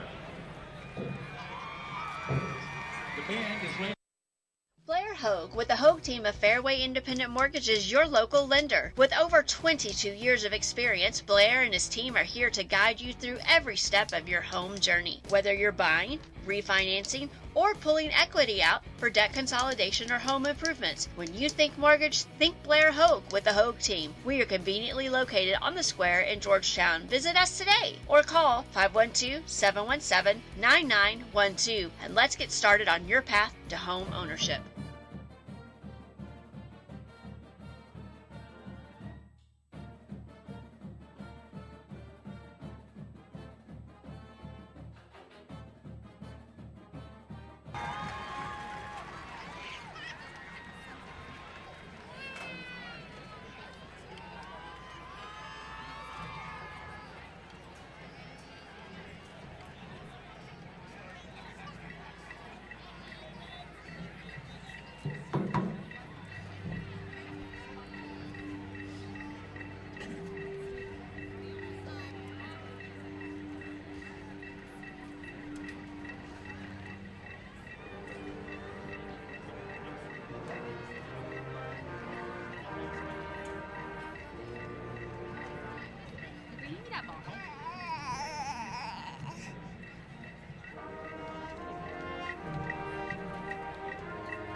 Back live here at Bulldawg Stadium at the half. About 2 minutes remaining as the Bulldog band performs now. And so going over some halftime scores. Doppler Dave here. Dave, around the area. Hey, Wally, last night, Hewitt Midway beat Leander Rouse 38-28. And then also last night, Lake Belton Broncos beat Killeen Kangaroos 28-21. And then at halftime down at Leander Glen, Austin Bowie is leading Leander Glen 24-14. And then there's no score from the Leander Del Valle game. That's not been updated. But in Belton, we've got Georgetown Eastview is beating Belton 17-10. And then at halftime, big interesting score out of Huntsville. Cedar Park is tied with Huntsville Hornets 22-all at the half. And then there is no score update, or it is 0-0 in Lampasas, where Killeen Chaparral is playing the Badgers of Lampasas at halftime. We'll take a quick timeout. It looks like the team's about ready to come back on the field. One more timeout to close out our halftime show. The halftime is brought to you by Blair Hogue of Fairway Mortgage. Stay with us. We'll be right back. Blair Hogue with the Hogue team of Fairway Independent Mortgages, your local lender. With over 22 years of experience, Blair and his team are here to guide you through every step of your home journey. Whether you're buying, refinancing, or pulling equity out for debt consolidation or home improvements, when you think mortgage, think Blair Hogue with the Hogue team. We are conveniently located on the square in Georgetown. Visit us today or call 512-717-9912 and let's get started on your path to home ownership.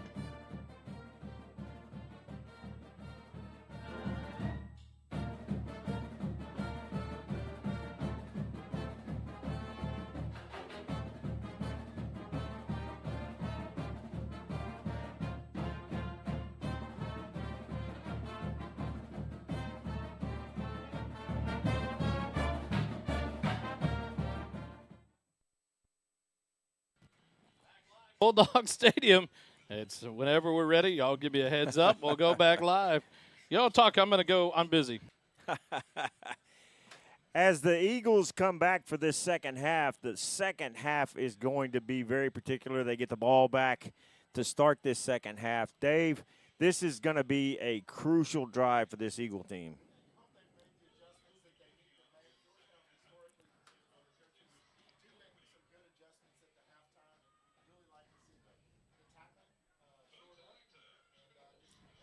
A run game just a little bit there, Wally. Leander is leading Del Valle 22-6. So an update for another district opponent.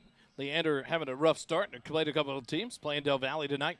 And Georgetown set back. Now they've backed off the line for this kick from Maloon from the Bulldogs. Starting off the second half, it's going to be deep to the far side of the field over the head of Kate Erickson, out of bounds.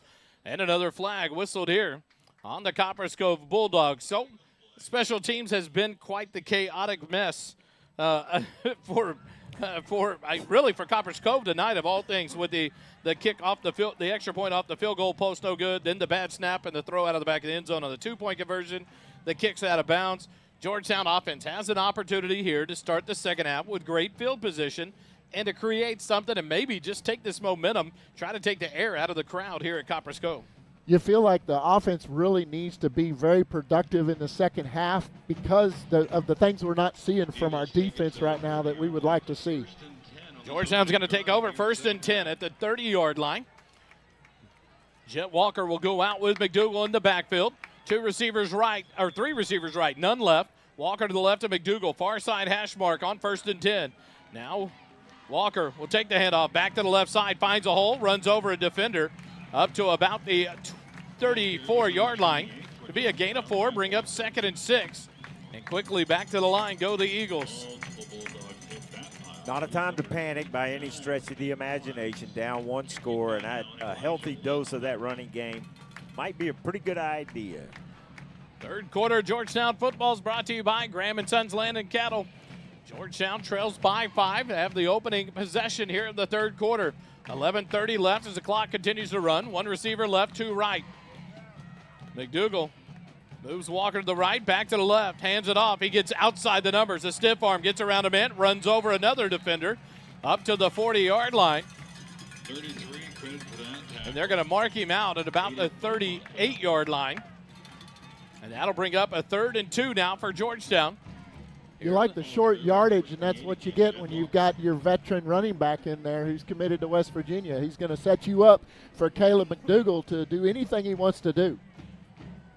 The Eagles looking towards the sideline, taking their time. 15 seconds remaining here on the play clock. Madre will come to the right side slot. Tight formation with Walker in the backfield with Caleb McDougal. Xavier Warren in motion, direct snap, goes past Walker, and he's going to dive on it back into the 20-yard line. So we try to get fancy, and we have the ball snapped back behind, and it'll be an opening punt for Georgetown here on the offensive side.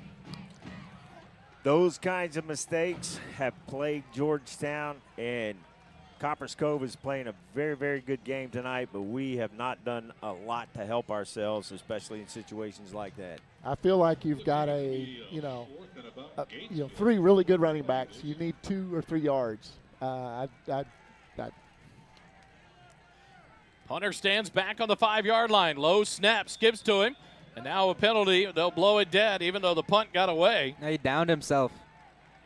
It's going to be a turnover about the 6. He downed himself trying to get the ball. So the woes for Georgetown special teams continue. Last week we had tons of trouble with the deep snap at the field goal range, and now a bad snap at the punt. And Westfall goes down to scoop it up to get the punt away, and he's kneeled down at the 7-yard line. 1st and 10.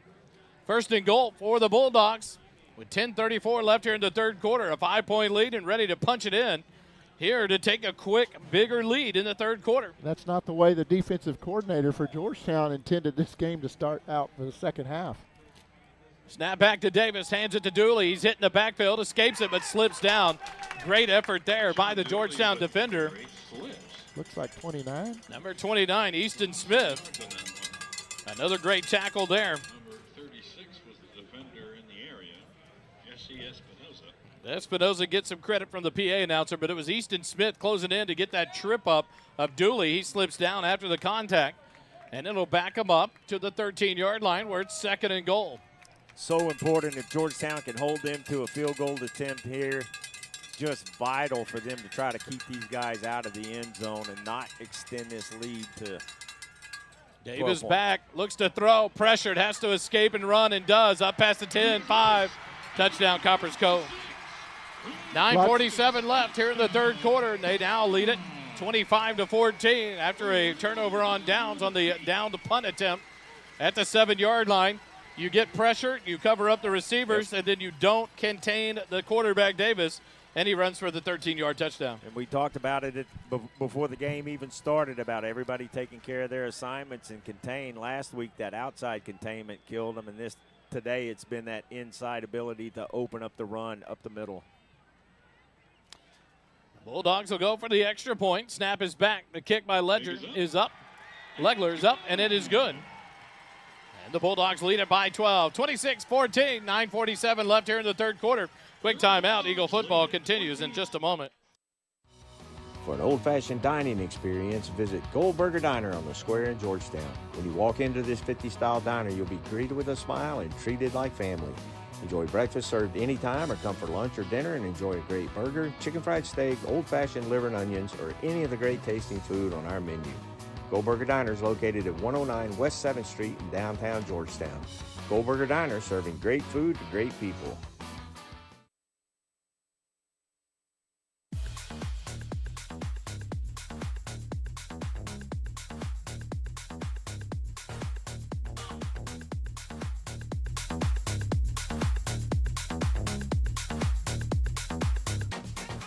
Not much on that drive summary, Holden.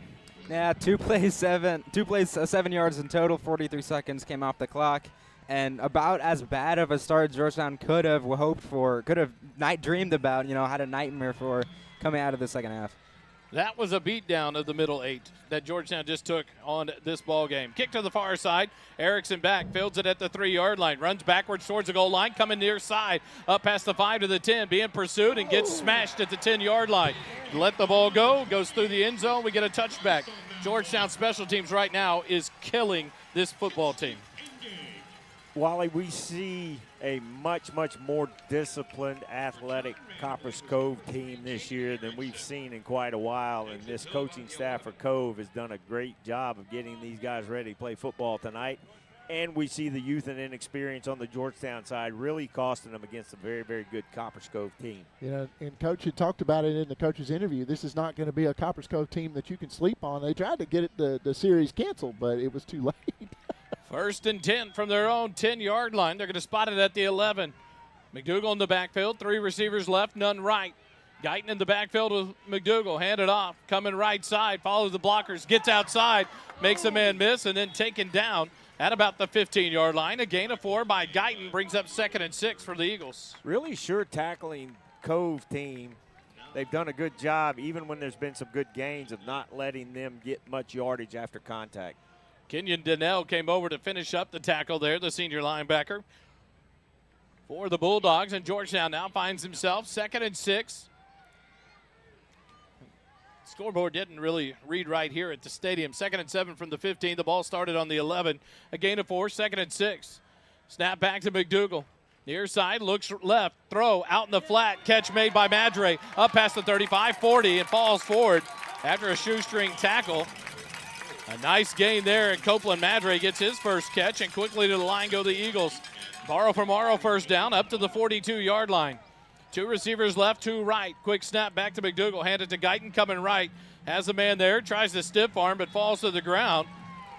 And where's the unsportsmanlike conduct flag right there by number 46. Stood over Guyton and then pushed him. And it lost there on the play. They're going to give him the line of scrimmage, 2nd and 10. Sometimes those quick after a big first down really backfire, and now you're behind the chains at 2nd down and 10.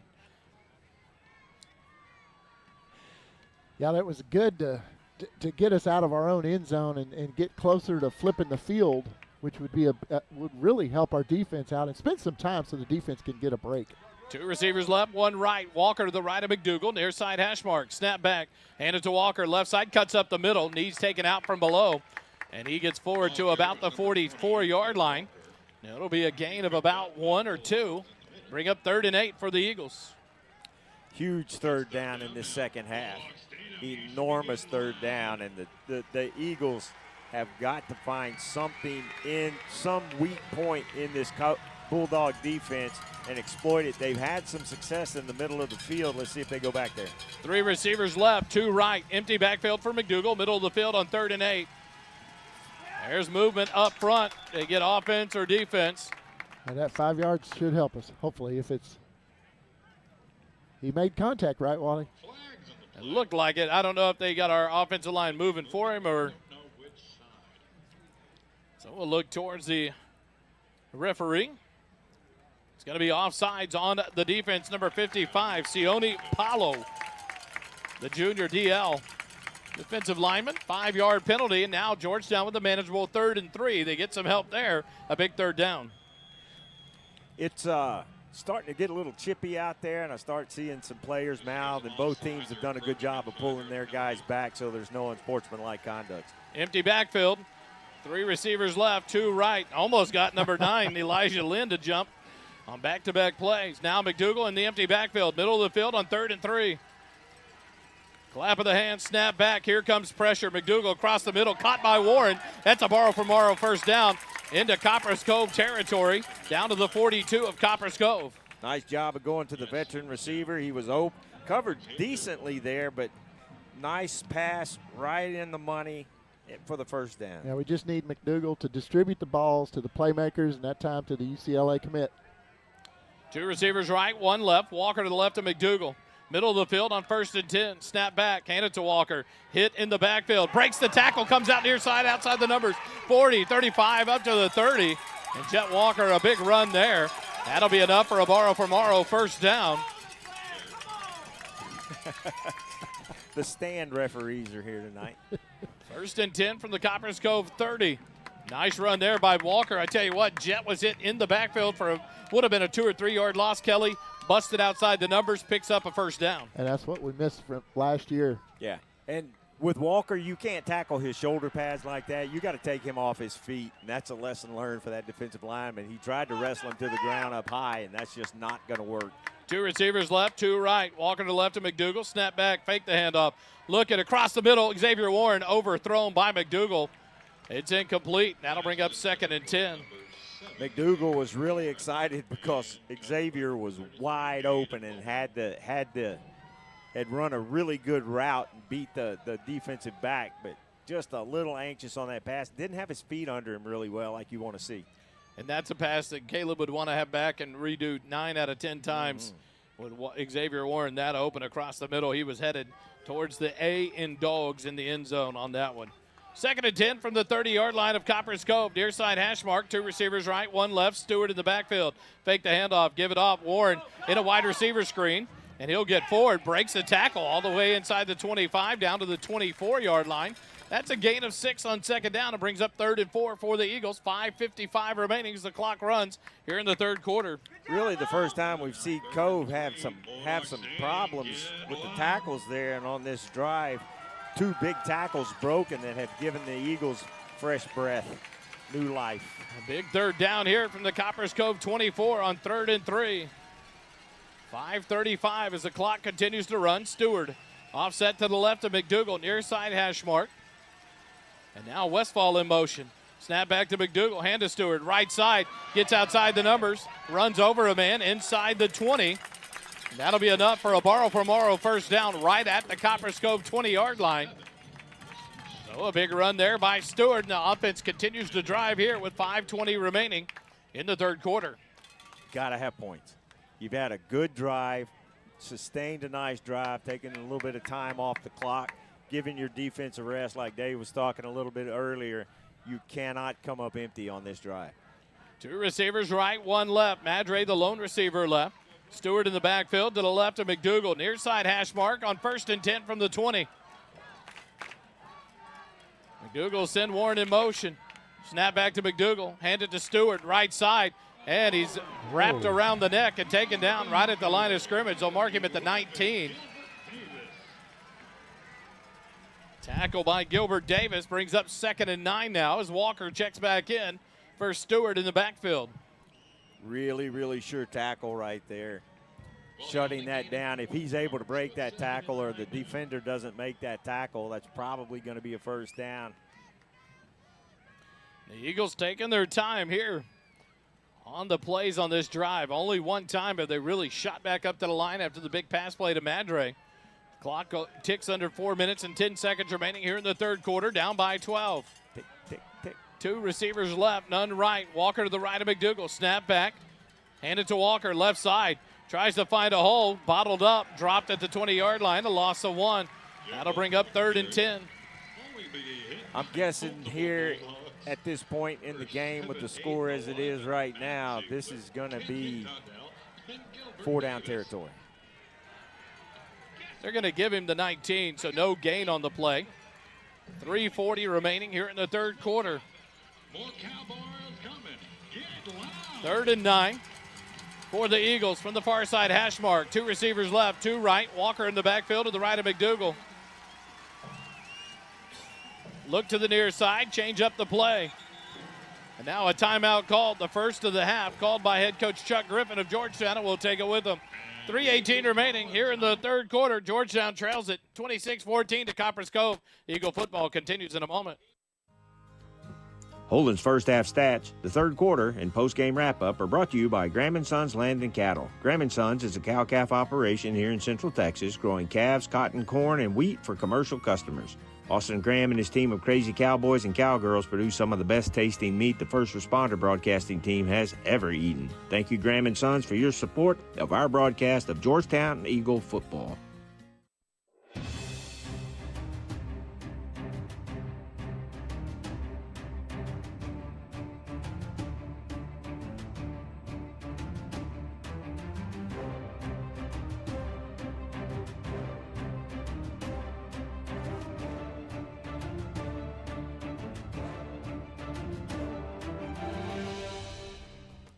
Back live here at Bulldawg Stadium. A big third down for Georgetown, 3rd and 9. From the 19-yard line inside the Graham & Sons red zone. Georgetown trailing by 12. At minimum, you need halfback on this play. 2 receivers left, 2 right. Snap back, fake the handoff. Looking at the end zone, across the middle, wide open. Touchdown, Georgetown. McDougal to Westfall, wide open across the middle. And the Eagles put it on the board. 26-20 now, with the Oak Ridge Disciple House extra point coming off the foot of Liam Capra. Nice play call there out of that timeout, and a good use of a timeout to get that touchdown. And there's no flag for excessive celebration, except for his second touchdown on the year. We'll take it. Yeah. Liam Capra ready to go. McDougal to hold. Snap is back. The hold is down. The kick is up. Low line driver is up, and it is good. 3:13 remaining here in the third quarter. Georgetown trails now by 5, 26-21. Eagle football continues in a moment.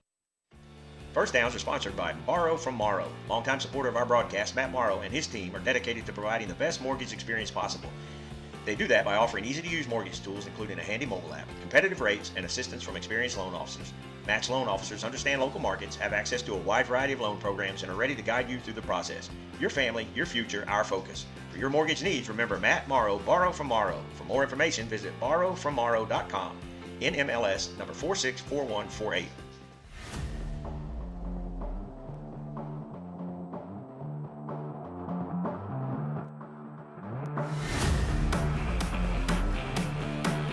Back out of the timeout. Holden, the drive summary for Georgetown. Last drive, very impressive. 12 plays, went 89 yards. Took 6.5 minutes off the clock, so really draining that time. But Dave made a great point. They've essentially reset the position that they were going to get coming out of halftime, fighting themselves down by 5. But now the clock coming to an end on the third quarter with 3:13 left. We're going to have to see one of these teams start playing aggressively to go for the win. Syntex shirt and embroidery kickoff. Capro kick a high one short.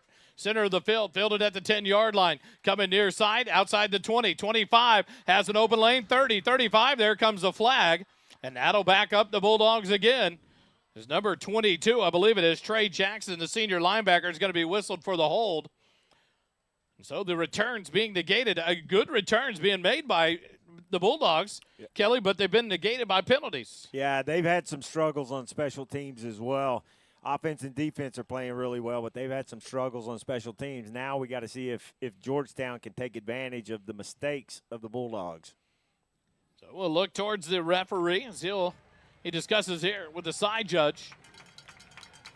And it is a hold on the Copperas Cove Bulldogs on the return. So instead of at the 36-yard line, it's going to back them up 10 yards from the spot of the foul. And it actually would have been about the 42 or 43-yard line after the return. But 10 yards from the spot of the foul, and now Copperas Cove takes over. 1st and 10 at their own 26-yard line with 3:06 remaining. Here in the third quarter, they lead it 26-21. One receiver right, 2 receivers left. Dooley in the backfield to the right of Davis, near side hash mark. Davis will send a man in motion, snap back, it's low, hands to Dooley, left side. Gets outside the numbers and hit, and Jihad Abdunur makes the tackle at about the 30, make it the 31-yard line. He keeps moving forward through the pile. It'll be at the 31-yard line, a gain of 5, bring up 2nd and 5 for the Bulldogs. Georgetown's going to have to get after this running game and these short passes that are basically an extension of the run game, but really, really got to get a stop here. Davis calls out the signals. 2 receivers right, 1 left. Dooley directly behind him in the backfield. Near side hash mark, 2.5 minutes remaining third quarter. Snap back, handed to Dooley, left side. And there's some nice holds as they're pushing the defense back, pulling their jerseys with them. And that'll be enough for a Bulldog first down. Number 98 for Georgetown, Adrian Provo. Marquise Uini grabs the jersey and is just pushing him, but pulling his jersey away from him. And no calls, and gets a big drive there, and Dooley hits the gap for the first down. Like we said earlier, if they're not going to call it, keep doing it. 1st and 10 from the near side at the 38-yard line. 2 minutes left here in the third quarter. Snap back to Davis. Rolls left, jump pass to the tight end, number 20, and he'll be taken down up to the 45-yard line. Every little pass, like you were saying, Kelly, it's an extension of this run game, and Georgetown is not stopping it. They aren't, and Copperas Cove really, really good play calling. It's been impressive what their offense has done, and they have also taken advantage of what Georgetown's showing on that defense. So a 2nd and 3 from the 45 for the Bulldogs. 1.5 minutes remaining here in the third quarter. Snap back to Davis. Hands it to Dooley, right side, follows a blocker, cuts back, makes 2 men miss, up to midfield before he's hit, stacked up and dropped right at the midfield stripe. Another Copperas Cove first down. Seen some really, really good vision from these running backs for Copperas Cove as well. And they are very patient in their runs, and it's really causing Georgetown some issues because they're getting pushed out of those run lanes right in the middle of the line. And they're getting a lot of yards after contact. We've got to tackle. We have to wrap up.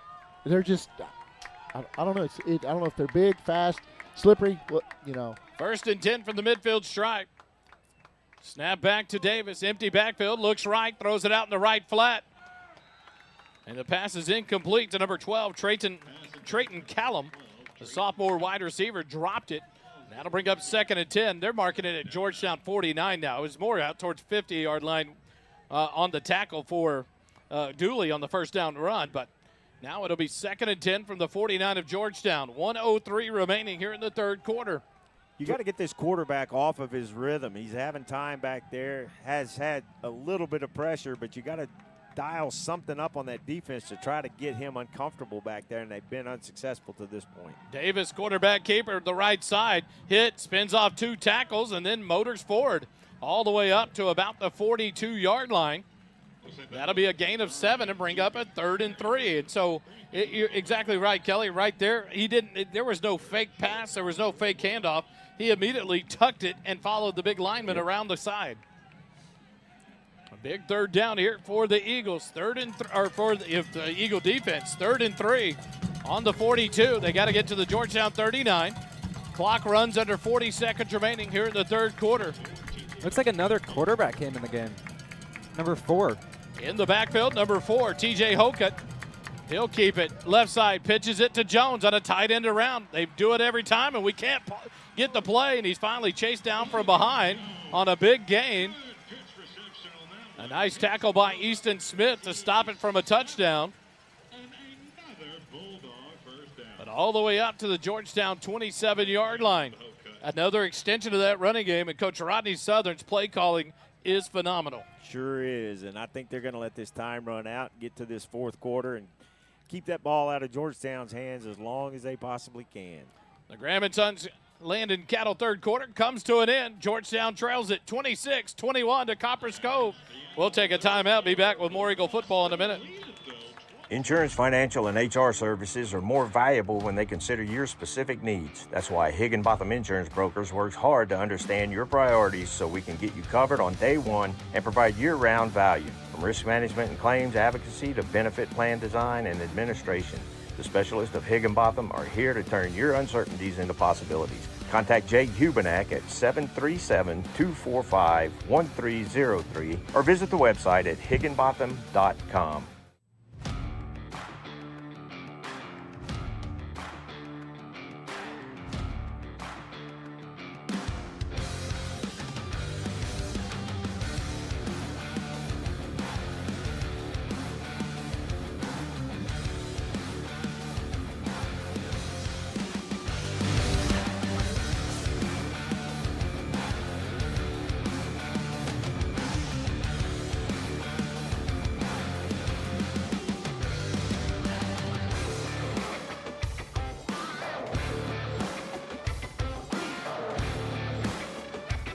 Back live here at Bulldawg Stadium. We go to the fourth quarter.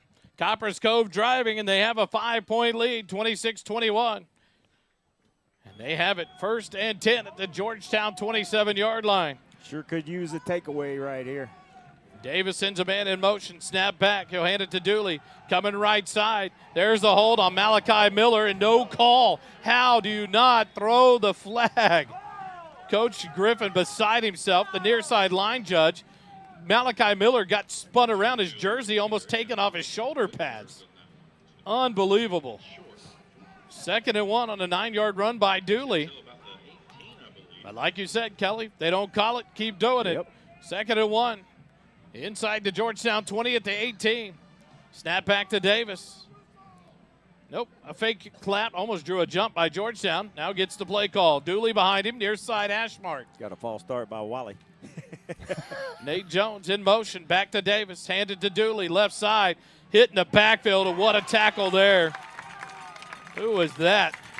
That was Malachi Miller. He was upset for being held to play before. What a play. A loss back to the 19, now brings up a big 3rd and 3 here for this Georgetown defense. Got to get a stop here because you know this is going to be 4-down territory for the Bulldogs.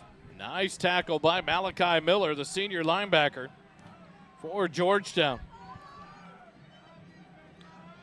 Davis, far side hash mark, sends 3 receivers right, 1 left.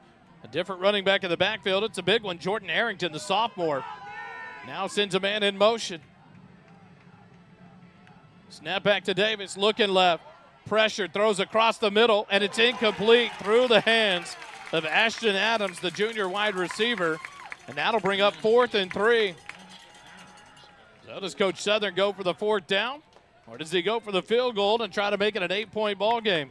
I think this is the right call under these circumstances. At minimum, I think Copperas Cove is going to line up and try to draw Georgetown offside to get a free 1st down here. Good point. 2 receivers right, 1 left. Dooley back in the backfield to the left of Davis on 4th and 3 for the Georgetown 19. Snap back to Davis. He's rolling left. Flip forward. The catch by Hokett. Inside the 15, enough for a 1st down.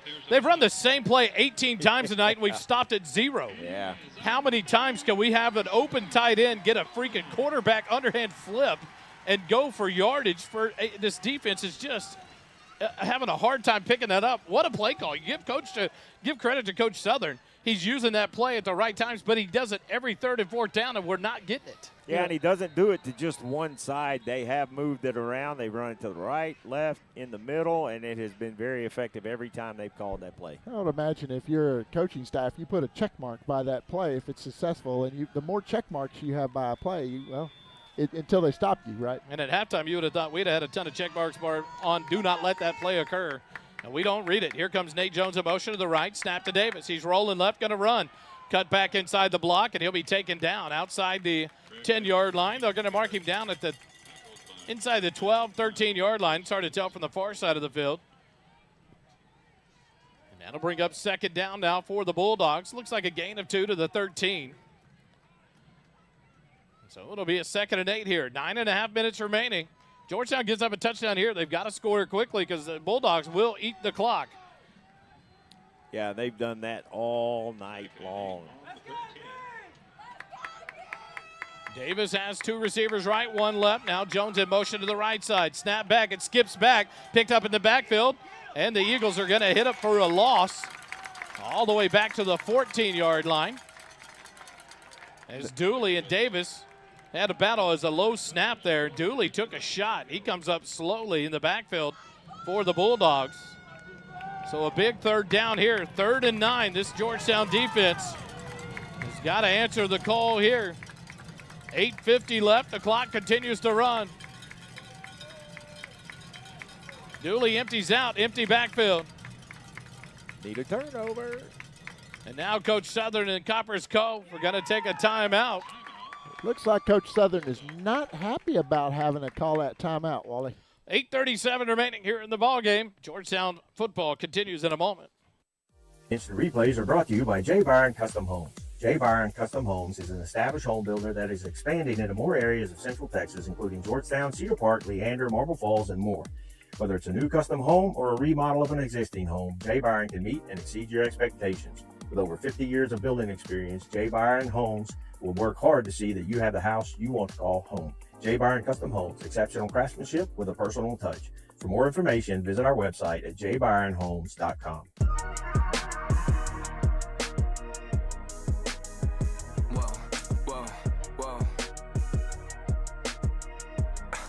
Turn me up, I'm about to slide on him. Jesus, peace around my neck, thought you was safe. Heard you want the crown and come and try to keep the pace. Hanging out the window, skirming, that'll be the day. They asked me where I've been, I said, look, boy, I run a race. I run a race and kept the faith. And his mercy follow me, no, I don't need I can't tell what that says. Back here out of the timeout. A big 3rd and 9 for the Bulldogs at the Georgetown 14. Davis will empty out the backfield. Dooley exits out left. Snap back. Davis looks left. Across the middle. The catch. Incomplete. The sophomore, or the junior, Ashton Adams, drops it again. And it'll bring up a big 4th and 9. And you got to think the field goal now makes it a 8-point ball game if they can make the field goal and force Georgetown to take it the length of the field and get a 2-point conversion. That's one of those passes he wants back because that guy was wide open. That's the second time Adams has dropped that same ball, Kelly. Been a little bit too high, but you got to make that catch. Lane Ledger will attempt the field goal from the middle of the field. Davis to hold at the 21, a 31-yard field goal attempt for the Bulldogs. 8:32 remaining. Snap is back. The kick is up. It is good. 8:27 remaining here in the ball game, and the Bulldogs lead at 29-21 over your Georgetown Eagles. Quick timeout. Eagle football continues in a moment. The Golden Rule is located at 606 South Church Street in Georgetown. The Golden Rule offers an amazing menu and even better atmosphere. Enjoy a wide variety of menu items like Cantonese riblets, Texas fried quail, roasted beet salad, and elk double smash burger, and much, much more. Join us for Sunday brunch with a delicious selection of food and drinks. Give the menu a look at goldenrulegtx.com. The Golden Rule, above all else, goodwill, friendship, and kind regard.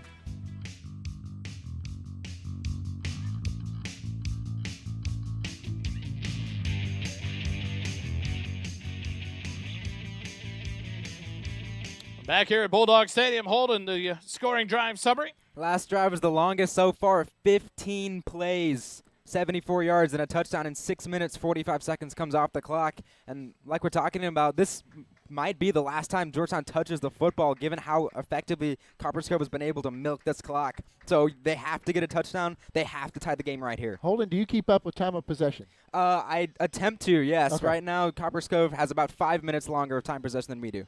Maloon to kick it off. High kick to the far side. Fielded by Warren. Back at the 8-yard line. Up past the 10, 15. Tries to come out wide left. He's going to be stacked up and dropped. Inside the 20. They're going to mark him at the 17-yard line. Georgetown will start deep in their own territory. 1st and 10 with 8:22 remaining in the ball game. Now they're going to mark him all the way back to the 15-yard line. The far side line judge had him at the 17, the near side at the 15, and they back us up to the 15-yard line. So Georgetown will have to go 85 yards here to try to get a score and a 2-point conversion to tie it up. Crucial drive. Absolutely crucial drive. 8. With as much time as Copperas Cove has been able to chew off of this clock, you got to score and score pretty quickly. 2 receivers left, 2 right. Stewart in the backfield to the right of McDougal on the far side. 1st and 10 from their own 15. McDougal looks left, looks right. Now Stewart empties out, snap back. McDougal, quick pass out in the right flat, caught by Xavier Warren. Up past the 15 to about the 18-yard line before being stacked up and driven backwards. They really like this wide receiver screen to the outside guy, and the problem is Xavier Warren's so fast, and the play goes so fast that the linemen aren't actually getting in front to block for him, and the initial defender's making contact, so this play's not really being allowed to succeed at its highest potential, despite the fact that Xavier Warren's very electric with the ball in his hands. If he's got 3 guys hitting right in his face immediately, you're not going to see a lot of explosive plays. 2nd and 7 for the Eagles from their 18. Warren has to come out after his helmet was knocked off. Jet Walker back in the backfield. 2 receivers left, 1 right. Hand it to Walker, right side. Nope. Pass across the middle. Braylon Westfall, what a catch. The junior lays out and hauls it in for a first down. A borrow from Morrow first down. And Coach Griffin out yelling at the referee in the backfield. He is not happy. The headsets came off, and he was out about the numbers yelling. There'll be no sideline interviews today because I'm in the booth. I'm not going down there. 1st and 10 from the 33. 7.5 minutes remaining here in the ball game. 2 receivers left, 1 right. Walker in the backfield to the left of McDougal in the middle of the field. A clap of the hand. Snap back to McDougal. Look at the pass. Going to go hang it up down the middle of the field. Xavier Warren, wide open catch. He's being battled with number 8. Another 15 yards. He's hauled down at the 20-yard line. What a catch and run by Xavier Warren. A beautiful pass by Caleb McDougal. First down, Georgetown. Now you're going to see some tempo. I'd like to see a quick pass off of this because you got a mismatch out here on the left. You only got 1 defender out here on the left with 2 receivers. Now that outside linebacker moves over. Now the safety comes over. At the 21, quick handoff to Walker, left side. Stiff arm, runs over a man. Outside the 10, 5, touchdown, Georgetown! I didn't want to say it, but I was hoping they would just hand it to Jet Walker after a big explosive play from your UCLA commit. Go to your West Virginia commit.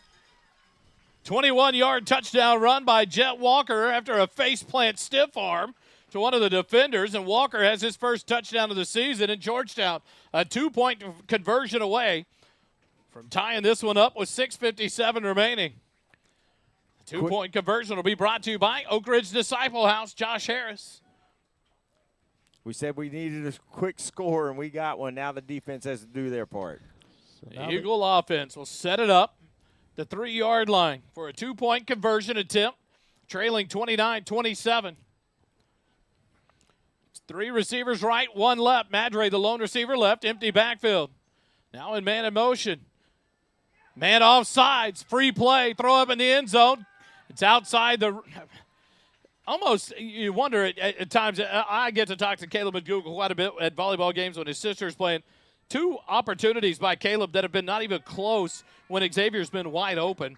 And you hate that for Caleb. His accuracy is usually stellar. But that was incomplete.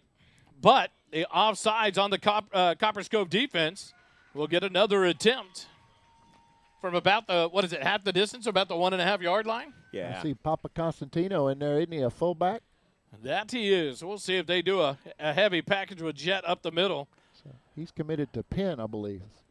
Wally, that may have been a little indecision because he had 2 receivers that were open, and I think he picked Xavier just at the last second, which may have added to that inaccuracy on that throw. The Eagles in the huddle. They'll break with 20 seconds on the play clock. McDougal in the backfield. A tight formation as Xavier Warren will go to the right side. Madre to the left. Snap back to McDougal. Pitches it to Warren around the left end. He's got a block, and he's going to be into the end zone for the two-point conversion. And with 6:57 remaining in the ball game, Georgetown's tied it up 29-29. We said if they're not going to call holding, then keep doing it. I wondered if you saw that. that. Huge hold out there on the left side. I wondered if you saw that one. It was huge. I tell you, this Georgetown defense, their offense is fired up. Jet Walker comes off the field, and they are pumped up. Tied the game up. They have fought hard to get back in this game. Quick timeout. Eagle football continues in a moment.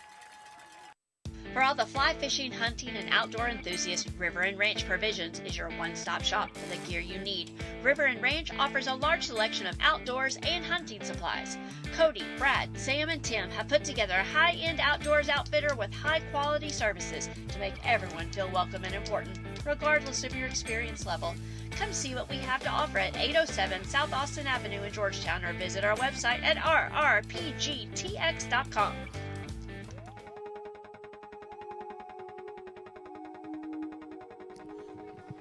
Back here at Bulldawg Stadium, Holden, a wonderful scoring drive summary. A quick scoring drive summary as well. 4 plays, 85 yards, took 1:37 off the clock, and just like that, Georgetown has tied the game, and now all the pressure returns to that defense. Can they stop Copperas Cove? The only time they've stopped them today and forced them to punt, they got a negative play, a big sack by Tennyson Dean. They're going to have to try to get Copperas Cove behind the chains if they want to get off the field.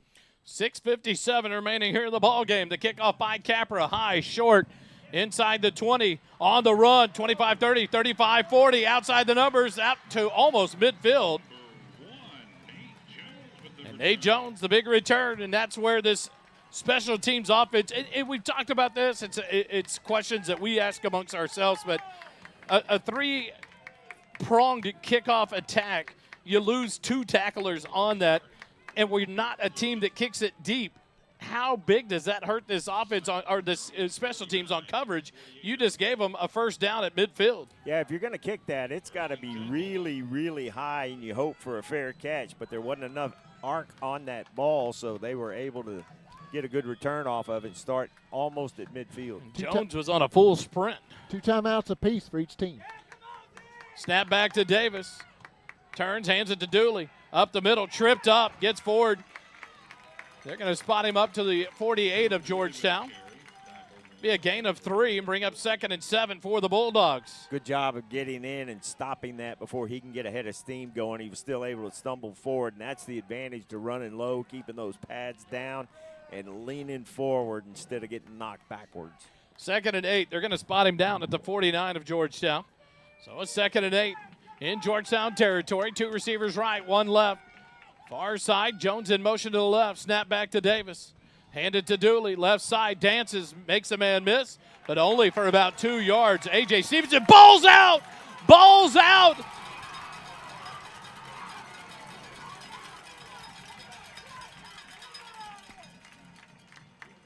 They were so far away. How does any official know that he was down? No one hurried to the spot. But they're going to mark him down at the Georgetown 49. 3rd and 8. 6 minutes remaining. The clock runs. That would have been the turnover you want. Sure would. I wonder if they were saying he was down, which didn't look like he was, but I think that's what they were saying, that he was down. Big 3rd down. 3rd and 8 for the Dogs. Far side hash mark from the 49 of Georgetown. 2 receivers left, 2 right. Davis gets a snap. It's low. He gets away from him. He's being pressured. Hit. Pass is caught at the 45 of Georgetown. That'll bring up 3rd and 4, or 4th and 4 for the Bulldogs. Very interesting call here for Copperas Cove. Do you try to draw him off? Do you try to get the yardage? Do you get the fake?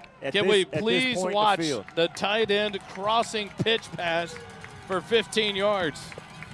Nate Jones, the tight end, number 20, back in. Once again, I think at minimum they're going to try to draw them offside. They have to stay disciplined. 4th and 4 from the 45, empty backfield. Oh, he flinched.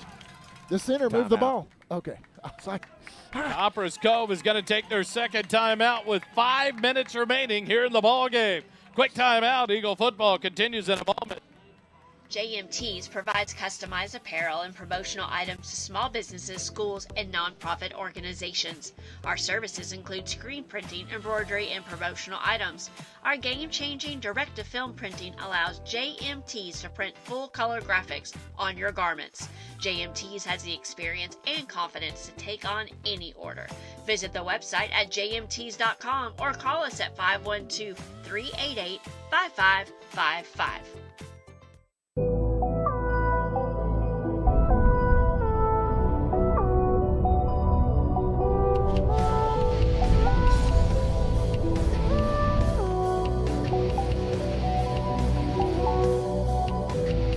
Last year was too much. Enemy with himself.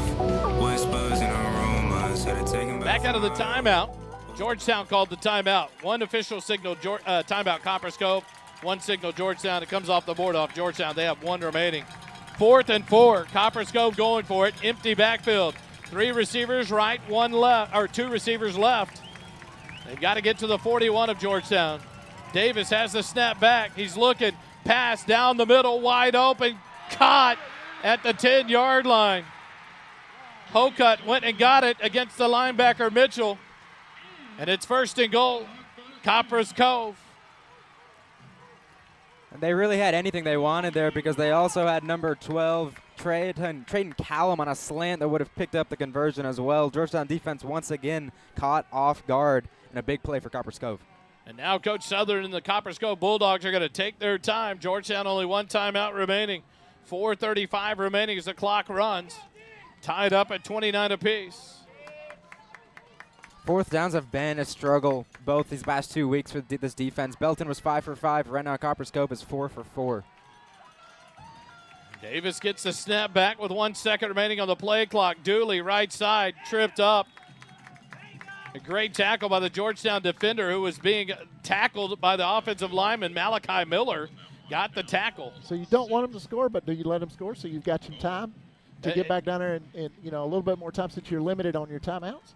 Makes you wonder. 2nd and goal from the 7. That was a question brought up by many discussions this past week with Belton. We weren't stopping them. Do you let them score and give your offense a chance? You got football Plato in here. 2nd and goal from the 6. Snap back to Davis. Handed to Dooley. Right side. Hit and stuck, but falls off of it. Great hit. We're not wrapping up. That's the tackling issues by this defense. And now it's going to be 3rd and goal. The clock goes under 3.5 minutes remaining in the ball game. And Copperas Cove can't run the clock out. They have to score. Yeah. It's a tie ball game. But now they can play with this and try to score at the last minute, the last seconds of the ball game. 3rd and goal. Their only choice is a touchdown or a field goal now. They can't get a 1st down. Jones in motion left. Davis the snap back. He'll follow his blocker Dooley to the right side into the end zone. Touchdown Copperas Cove. Flags down. And there comes the flag. It's going to be on Dooley, the running back, who tackled Easton Smith for the block. No wonder it was so wide open for Davis, the quarterback. Wait. Kelly, was that a holding call on an offensive play? It was. Yeah, he might change that offensive strategy now. It's a little late in the ball game. 3 minutes remaining, but a costly penalty. It will pull the time off the clock and make it 3rd and goal from the 15. 1 out of 47. I think I'd work with those odds some more.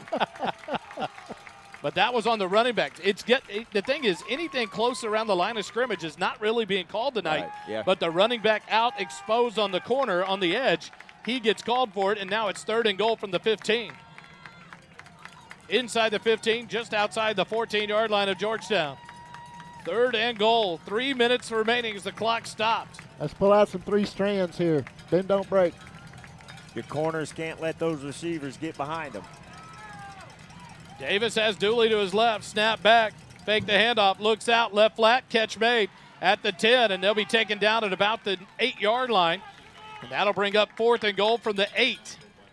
Wally, you take a little bit of a victory if you can hold them to a field goal here, and surely they're going to take the points in a tie ball game with 2:43 and the clock running. They will snap this ball. They're going to take a timeout. They'll let it run down, take the timeout. It'll be about 2 minutes and 10 seconds remaining, 2 minutes and 13 seconds remaining when Coach Southern takes his second timeout. And he'll have to make a decision on 4th and goal from the 8. Do you take the 3 points and get a stop?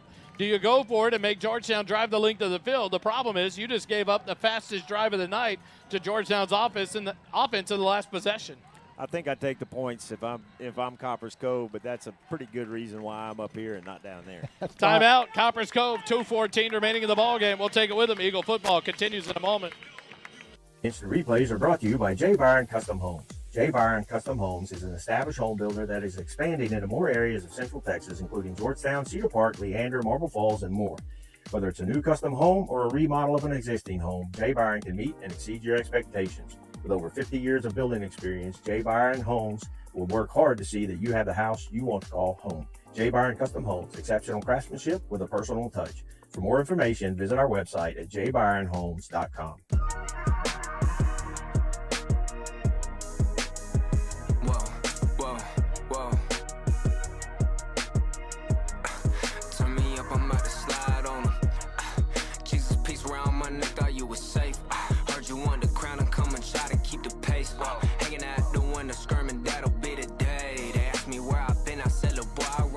Back to Bulldawg Stadium we go, and Coach Southern agreed with you, Kelly. Surprise, surprise. He's going to take a chance at a field goal here. The ball will be placed at the 15-yard line on the far side hash mark. Georgetown took a timeout. Huh. That's their last one. So out of a timeout, Georgetown takes a timeout. I wonder if they were running low on time. I didn't happen to see the clock over there. Well, it would have been on Copperas Cove. Yeah. Wow, that's a costly one if Georgetown has burnt their last time out. Because if they make the field goal, they're going to be down by 3 with 2 minutes remaining in the ball game and no timeouts to take it whatever distance you go. Based on the kickoffs lately, we've been starting inside our own 20. So it's going to be tough on this offense to reproduce what they did last time, but it'll give them an opportunity. Yeah, not having that timeout in your pocket means everything's going to have to be to the sidelines, which gives the Copperas Cove defensive backs the opportunity to not have to worry about the middle of the field. You still have the 2-minute timeout to come. Unless you could get a really good run out of Jet. Lane Ledger on to attempt the field goal from the 15-yard line, a 25-yard attempt. Angled from the far side hash mark, Davis to hold. Snap back, hold is down, the kick is up, and the kick is good. 2:10 remaining here in the ball game. It's 32-29 Copperas Cove. Georgetown football continues in a moment.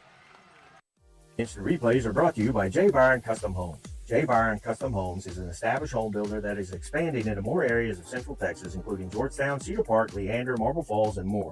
Whether it's a new custom home or a remodel of an existing home, J. Byron can meet and exceed your expectations. With over 50 years of building experience, J. Byron Homes will work hard to see that you have the house you want to call home. J. Byron Custom Homes, exceptional craftsmanship with a personal touch. For more information, visit our website at jbyronhomes.com.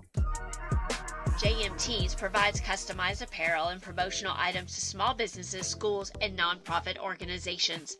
Our services include screen printing, embroidery, and promotional items. Our game-changing direct-to-film printing allows JMTs to print full-color graphics on your garments. JMTs has the experience and confidence to take on any order. Visit the website at jmts.com or call us at 512-388-5555. Back live, Bulldawg Stadium in the JCT Memorial Broadcast Booth, brought to you by JMTs. We're in quarter number 4. 2 minutes, 10 seconds remaining here in the quarter, brought to you by Goldberger Diner. The kickoff by Maloon. It'll be a deep one, far side. Xavier Warren at the 10, up to the 15, outside the numbers 20, 25, and then he'll be stacked up and dropped there. You want the clock to stop before 2 minutes, and it does. So you'll get one play off before the 2-minute timeout. So Georgetown being held deep in their own territory to start most of their drives. A good kicking game by the Bulldogs and Maloon, the left-footed kicker. Frank says tick-tock, tick-tock, tick-tock. I guess I can unmute their PA and the wire of the mic. Yeah. 2 minutes and 3 seconds remaining here in the ball game. 29-32, Georgetown trails by 3. And they will come out at their own 25-yard line. Far side hash mark. Madre, Warren, and Westfall. The receivers all wide left. Walker in the backfield to the right of McDougal. No receivers right here on 1st and 10. Walker now to the left of McDougal. Snap back. Handed off. Walker cut back. Up past the 25, up to the 30. A gain of 5 yards. I have to go quickly, guys. And there comes a late flag. And if it's on Tarosian, maybe on both of them, offsetting. But Tarosian and number 1, Nate Jones, going after it extracurricular after the play. Hopefully it's offsetting. It's upsetting. I know that much. If it's on Regan Tarosian and not Nate Jones, that is going to be big time hurtful to this Georgetown offense. But if you threw one there, 2 officials threw flags, you almost think one had to get one and one got the other because they were both continuing on. But it won't negate anything. It'll be after the play. So we'll see what happens here. It'll be a 2-minute timeout at the 1:58 mark. Personal foul. Face mask. Face mask on Copperas Cove.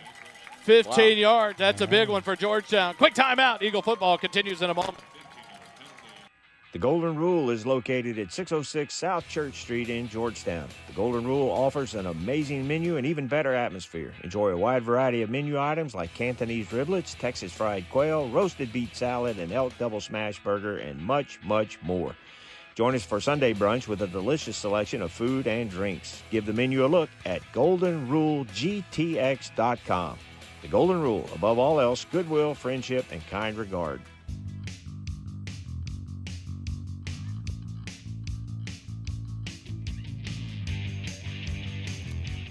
Back out of the 2-minute warning timeout. The officials all meet at the 45. It's like Madagascar and a pack of zebras. The 45-yard line on the far side hash mark. They need to move it. Notepads and pens were out. Notes were being made. But a big 15-yard personal foul face mask called on the Bulldogs. Gives Georgetown 15 yards on top of the 5-yard Jet Walker run to bring up 1st and 10 at the 45. A borrow for Morrow first down with 1:58 remaining. 0 timeouts left for Georgetown. 1 timeout remaining for Coach Southern and the Bulldogs. 3 receivers left, 1 right. Far side hash mark. Walker in the backfield to the left of McDougal. A clap of the hands by Caleb. Snap back. Looking right, throws it right. Catch made by Copeland Madre, and he'll get out of bounds at the 45 of Copperas Cove. That's a borrow for Morrow first down. Caleb got decked pretty good after he released that ball, but he stayed in there and made a good, accurate throw to move the ball down the field. Popped right back up, so no harm, no foul. Good. It's football. Nice catch by Madre. They're going to give him 11 yards to the 44 of Copperas Cove. 1st and 10 for the Eagles. Far side hash mark. 3 receivers left. 1 right. That's Madre. Walker to the right of McDougal. Snap back to Caleb. Fake a handoff. Looks right. Looking long. Throws it across the middle. Xavier Warren. It's knocked out of his hands. Incomplete. Should be an incomplete pass, and it was. Never had possession in a football move. So an incompletion brings up 2nd and 10 with 1:48 remaining. Stops the clock. Exactly right. You don't see Xavier drop many of those, but if you're going to drop one, that's as good a time as any. Wasn't going to be a very, very big gain there, and as Dave pointed out, clock stops. 2nd and 10 from the 44 of Copperas Cove. 2 receivers right, 2 left. Walker in the backfield with McDougal. Far side hash mark. Walker moves to the right side of Caleb. The clap of the hands. Snap back to Caleb. Looks left. In the flat, or on the crossing route across the middle. And just threw out in front of Westfall. Incomplete. Another incompletion for McDougal. Inaccurate pass. Not many you see off of Caleb. Yeah, and he just didn't have his feet set very well. And the throw could have been made, and that's a good gain if he does, but just off on that pass. 3rd and 10 for the Eagles. 1:45 remaining. 2 receivers right, 2 left. Walker to the right, handoff. Walker right up the middle. tripped up, falls forward to the 40-yard line, about to the 38. That'll pick up 6 yards and bring up 4th and 4 now. The clock runs, 1.5 minutes remaining here in the ball game. Got to move, boys. You got to move. 1:30 remaining. The clock still running. Big 4th down call here. 4th and 4 from the 38 of Copperas Cove. This has to be your best play, something you might have been holding on to. You got to unleash it here. Westfall and Madre wide left. Xavier Warren and Bratton wide right. Snap back to McDougal. Fake the handoff. McDougal across the middle. Madre caught. Breaks the tackle inside the 15-yard line. What a catch by Copeland Madre. What a throw by Caleb McDougal. When he threw that, I wasn't really excited about how that defensive coverage looked. 1st and 10 inside the Graham & Sons red zone. Snap back, hand it to Walker left side. Powers forward inside the 5. Oh! Down to about the 1. Tried to keep his balance and lunge forward, and now you got a man down. That's Big Tasty. A.J. Gonzalez down on the ground. So we'll take a timeout. Georgetown football returns with 51 seconds remaining. 1st and goal for the Eagles. For all the fly fishing, hunting, and outdoor enthusiasts, River & Ranch Provisions is your one-stop shop for the gear you need. River & Ranch offers a large selection of outdoors and hunting supplies. Cody, Brad, Sam, and Tim have put together a high-end outdoors outfitter with high-quality services to make everyone feel welcome and important, regardless of your experience level. Come see what we have to offer at 807 South Austin Avenue in Georgetown or visit our website at rrpgtx.com.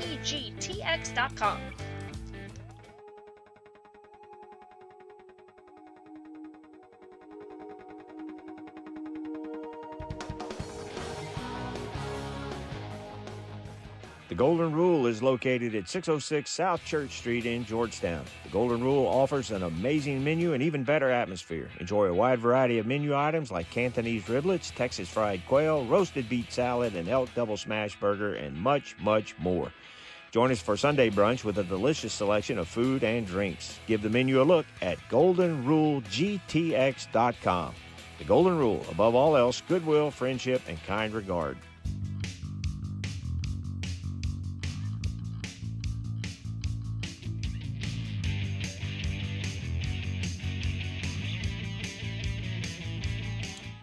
Back here at Bulldawg Stadium, 51 seconds remaining in the ball game. Georgetown trails 32-29. It's 1st and goal from the 2. What a run by Jet Walker. Almost got to the end zone. Caleb McDougal up under center. Turns around, hands it. Walker right up the middle. Touchdown, Georgetown. 42 seconds remaining in the ball game. Georgetown takes the lead. 35-32. The extra point will force Copperas Cove to score a touchdown to win it. A field goal won't tie it. Don't break the glass. Coach's wife's going to leave here in an ambulance. She just came up, slapped the glass right in front of me. Kind of scared me. I saw her at the last second. Liam Capper to attempt the Oak Ridge Disciple House extra point. Snap is low. It's down. The kick is up, and he missed it to the right. No good. Ooh. Wide right, and a special teams disaster again for Georgetown. So 35-32. Georgetown leads it. Quick timeout. Eagle football continues. Instant replays are brought to you by J. Byron Custom Homes. J. Byron Custom Homes is an established home builder that is expanding into more areas of Central Texas, including Georgetown, Cedar Park, Leander, Marble Falls, and more.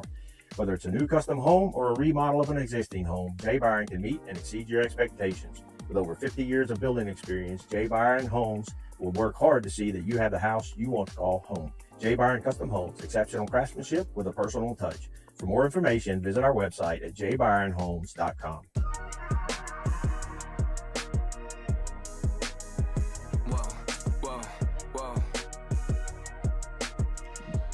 Back live here at Bulldawg Stadium. 42 seconds remaining in the ball game. Georgetown takes their first lead of the night, 35-32. Would have been 36-32, but a missed extra point. Off the foot of Liam Capra, makes it a 3-point ball game to where Copperas Cove can get in field goal range to tie it up and force overtime. Holden, what did you say? I said this is EFND. This entire game, Georgetown's felt like they've been on the back step, and here we are, 42 seconds left, and they have the lead. They need one stop to seal the deal. So now the Eagles will kick it off, and they've got to get good coverage here and not give up a big chunk. Capper to kick it off, brought to you by Syntex Shirt and Embroidery. Fielded, it bounces at the 15, fielded there, up past the 25, 30, breaks a tackle, 35 before being tackled all the way up to the 40. Cannot cover a kickoff, and we give them short field with 36 seconds remaining. And I don't know how you gave him the 42. He landed at the 40 on his back. So now, 42-yard line for the Bulldogs. Copperas Cove does have one timeout, but they're probably going to try to save that to rush a field goal unit on if they're able to push the ball down the field. And Holden is having to raise his voice because the Georgetown fans are on their feet. Snap back, Davis looking to throw, pressured, rolls left, on the run, throws it out, catch made. And he's going to be inbounds. You can't mark that out of bounds. He caught it on his backside on the field. Wow. And they're going to stop the clock at the 48. 28 seconds remaining. That's an unbelievable. If he caught it on his backside in the field of play, he's down before he went out of bounds. The clock has to run. And they give a stopped clock there. 28 seconds left, 2nd and 4. Empty backfield. Davis in the backfield, gets the snap, looks left, staring left, throws left. The ball is up. The catch, no good. What a hit by number 19, Johnny Decker. The safety closed ground and laid out the receiver. Number 13, Victor Tepazano. An incomplete pass brings up 3rd and 4. 22 seconds remaining from the 48 of Copperas Cove. I got to say, I'm not a big fan of the 3 safety backs look because they only need a field goal to tie the game, and they can get a big chunk play right in front of them. I would bring those guys up. Davis snap back, now looking right, staring right, throws right, dropped! Number 12, Trayton Callum, the sophomore, drops it. It's 4th and 4. Wow. This is a great football game, man. 19 seconds remaining. I would definitely bring those safeties up now to try to get one last stop right here to end the game effectively. Now Easton Smith comes running off the field. 4th and 4, empty backfield. 3 receivers right, 2 left. Snap back to Davis. Looks left. Gonna throw in the flat. Tipped. Incomplete. Incomplete. Georgetown takes over. 4th down turnover by the Dogs, and a tip pass incomplete. And Georgetown defense makes the stand with 14 seconds remaining to win this ball game. We've been whining and whimpering all night about the defense, and they come up clutch right there. But then we did correct. Only 2 drives, and one was a 7-yard one. They've done their job for the most part here in the second half. They made the adjustments. It was that tight end flip pass that was getting them, but then a stop here, and what a job. They emptied the backfield, and what a tip. I don't know who got the tip ball, but it caused it to go off pattern, and the incompletion brings up 1st down for Georgetown. It was Quentin Rock on the QB spy, read him the whole way, jumped it perfectly, and interfered with the pass, and that is going to win the game for your Georgetown Eagles. Quentin Rock, he is the 6-foot, 190-pound junior. Victory formation. Caleb McDougall under center. They've turned the scoreboard off here at Copperas Cove. Caleb will kneel on it. Coach Southern will walk it up. Now they turn it back on as the time clicks out, and Georgetown goes to 2-1 on the season after a big come-from-behind win to win it 35-32. Wow. What a ball game. After last week's loss, he just wanted these kids to get a win. And what a hard-fought game, you know. Holden just said it, Eagle fight never dies, and that's exactly it. Quick timeout. We'll be back to wrap it up. Eagle football continues in a moment.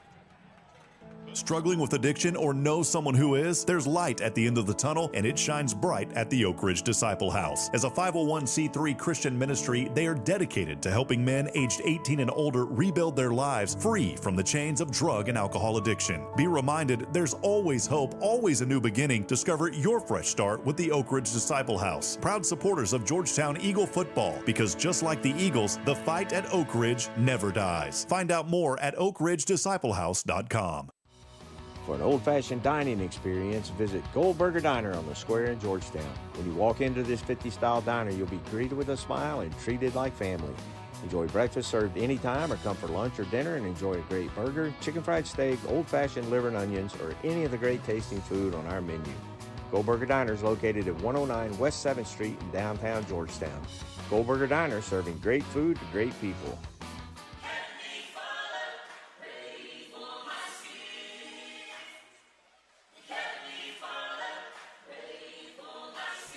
Back live here at Bulldawg Stadium. Your Georgetown Eagles come from behind to win it 35-32. You're right. We wind all night long. You're frustrated with things that you don't feel like you're seeing a lot of improvement through these 3-day games. But what a job in the second half. The offense continued to throttle. The Jet Walker return, a big boost for this offense. I think that allowed McDougal to settle in. But more importantly, boys, we gotta talk about something. Congrats to Coach Chuck Griffin. That's right. His 50th win at Georgetown High School as the head coach. Yeah, and Coach's wife came up here and made some plans with us, but super proud of Coach Griffin to get that 50th win as the head coach here. And exciting night, exciting ball game.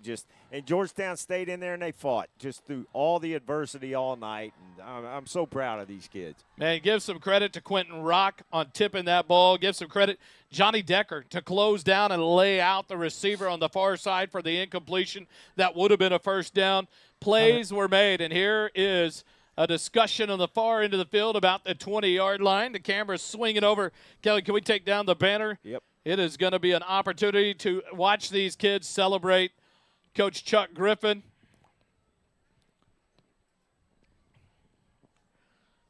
As he is recognized for his 50th career win as the head coach at Georgetown High School in his 9th season. I believe it's his 9th season at the helm. He's been here a while, but on the staff when he took over after Coach Jason Dean. But an opportunity here as the Eagles settle in and take a picture to celebrate the 50th victory for head coach Chuck Griffin. Congrats to Coach. That'll be a fun coaches show next week, not this week. We will take the week off in the bye week and then come back before the Leander game. But congrats to Coach Griffin.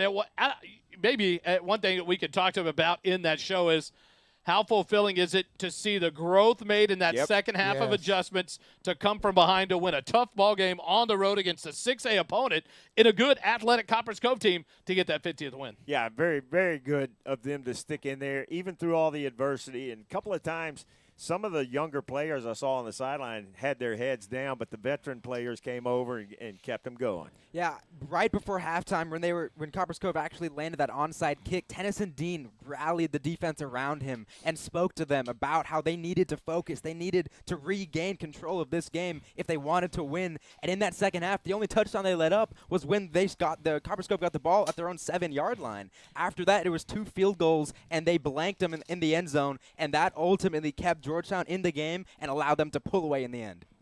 Give credit to Coach Laux and this defense in that second half. They did. The only touchdown was on that 7-yard drive. And what do you do when you put your back against the wall right out of the locker room to start the second half? But they responded. They gave a field goal up there towards the end, but they shut down this Copperas Cove defense offense in the second half. And what a job by all of this defense. And, man, I think we grew a lot here in that second half. Right. I was impressed with the discipline that Cove showed tonight. But here in that second half, they had a couple of really crucial penalties that really cost them and kept Georgetown in this game. And you've got backup running backs. Jet can go in, and he's a force to be reckoned with, but so are our other 2 backup running backs. Each have had 100-yard gains. And then you've got number 16 back, Braylon Westfall back. So they've got to account for him now. So now we have all of our players back on offense, and so good to see Jet Walker back, just gashing the defensive players. But the peace of mind you get seeing number 28 in the backfield with Caleb McDougal. 100%. Yeah. Hopefully, big tasty A.J. Gonzalez is all right. He went down there in the last minute of the ball game, so hopefully he's all right. One of the big linemen. Georgetown's big line has done a great job for 3 games. The big buffet killers, as Kelly calls them, and so hopefully Big Tasty is going to be all right as well. Congratulations to your Georgetown Eagles, 35-32. They go to 2-1 on the season. Next week we get a bye week. So we will not be on the air Wednesday night for the coaches show. We'll take that week off, and then we will have Friday night off. We'll bring you volleyball on Tuesday night at home against Elgin. Come join us live at Georgetown High School when the Lady Eagles continue their run through this 25 season behind Coach Jenny Richardson and that awesome volleyball team that they got going there for the Lady Eagles. Any final stats? Or just Nah, we'll talk about them next week. We'll save it for say, Holden. your final message that you always say to finish up a broadcast, I think nowadays is a good time to hear that message. I tell you what, I think we'll end it that way, guys. Our final thoughts next week. We'll talk about what we thought, but this world is in a weird place right now, gentlemen. And what happened yesterday and the assassination and murder of Charlie Kirk just speaks volumes to someone that at least wanted to have conversations, at least wanted to talk, and his message was all about the fact that if we can't talk, bad things happen. And he lost his life doing what he loved, sharing the word of God, and living his life trying to reach the next generation of voters and leaders of this country. And so our thoughts go out to Erica, his wife, and his children as they now will go on without Charlie. And we can't say it enough. Kindness needs to prevail. We need to become a country that can talk. We can agree to disagree and still go and enjoy a meal together and still exist and not want to hurt or commit violence against each other. You know, you can be at the grocery store, but just make a point to look at somebody and smile and just make their day better and make everybody's day better. Just smile. It's so simple. And hopefully a Georgetown win will make that better this weekend because I was nervous. I'm not going to lie. 35-32, your Georgetown Eagles win it. For Kelly Duvall, for Doppler Day, for Holden, to our wonderful, wonderful camera magic workers, Julissa and Heath, thank you so much. To my wife in Boston having a vacation without me. Have fun. She missed a good one. Missed you. She did. She was watching. She told us. I was talking to her during the game. Thanks for joining us tonight. Thanks for all our sponsors, man. You do it each and every week to bring it free here on the SHN Sports Network. Kelly, send us out because it never cost you a dime to be kind. Good night, fellas.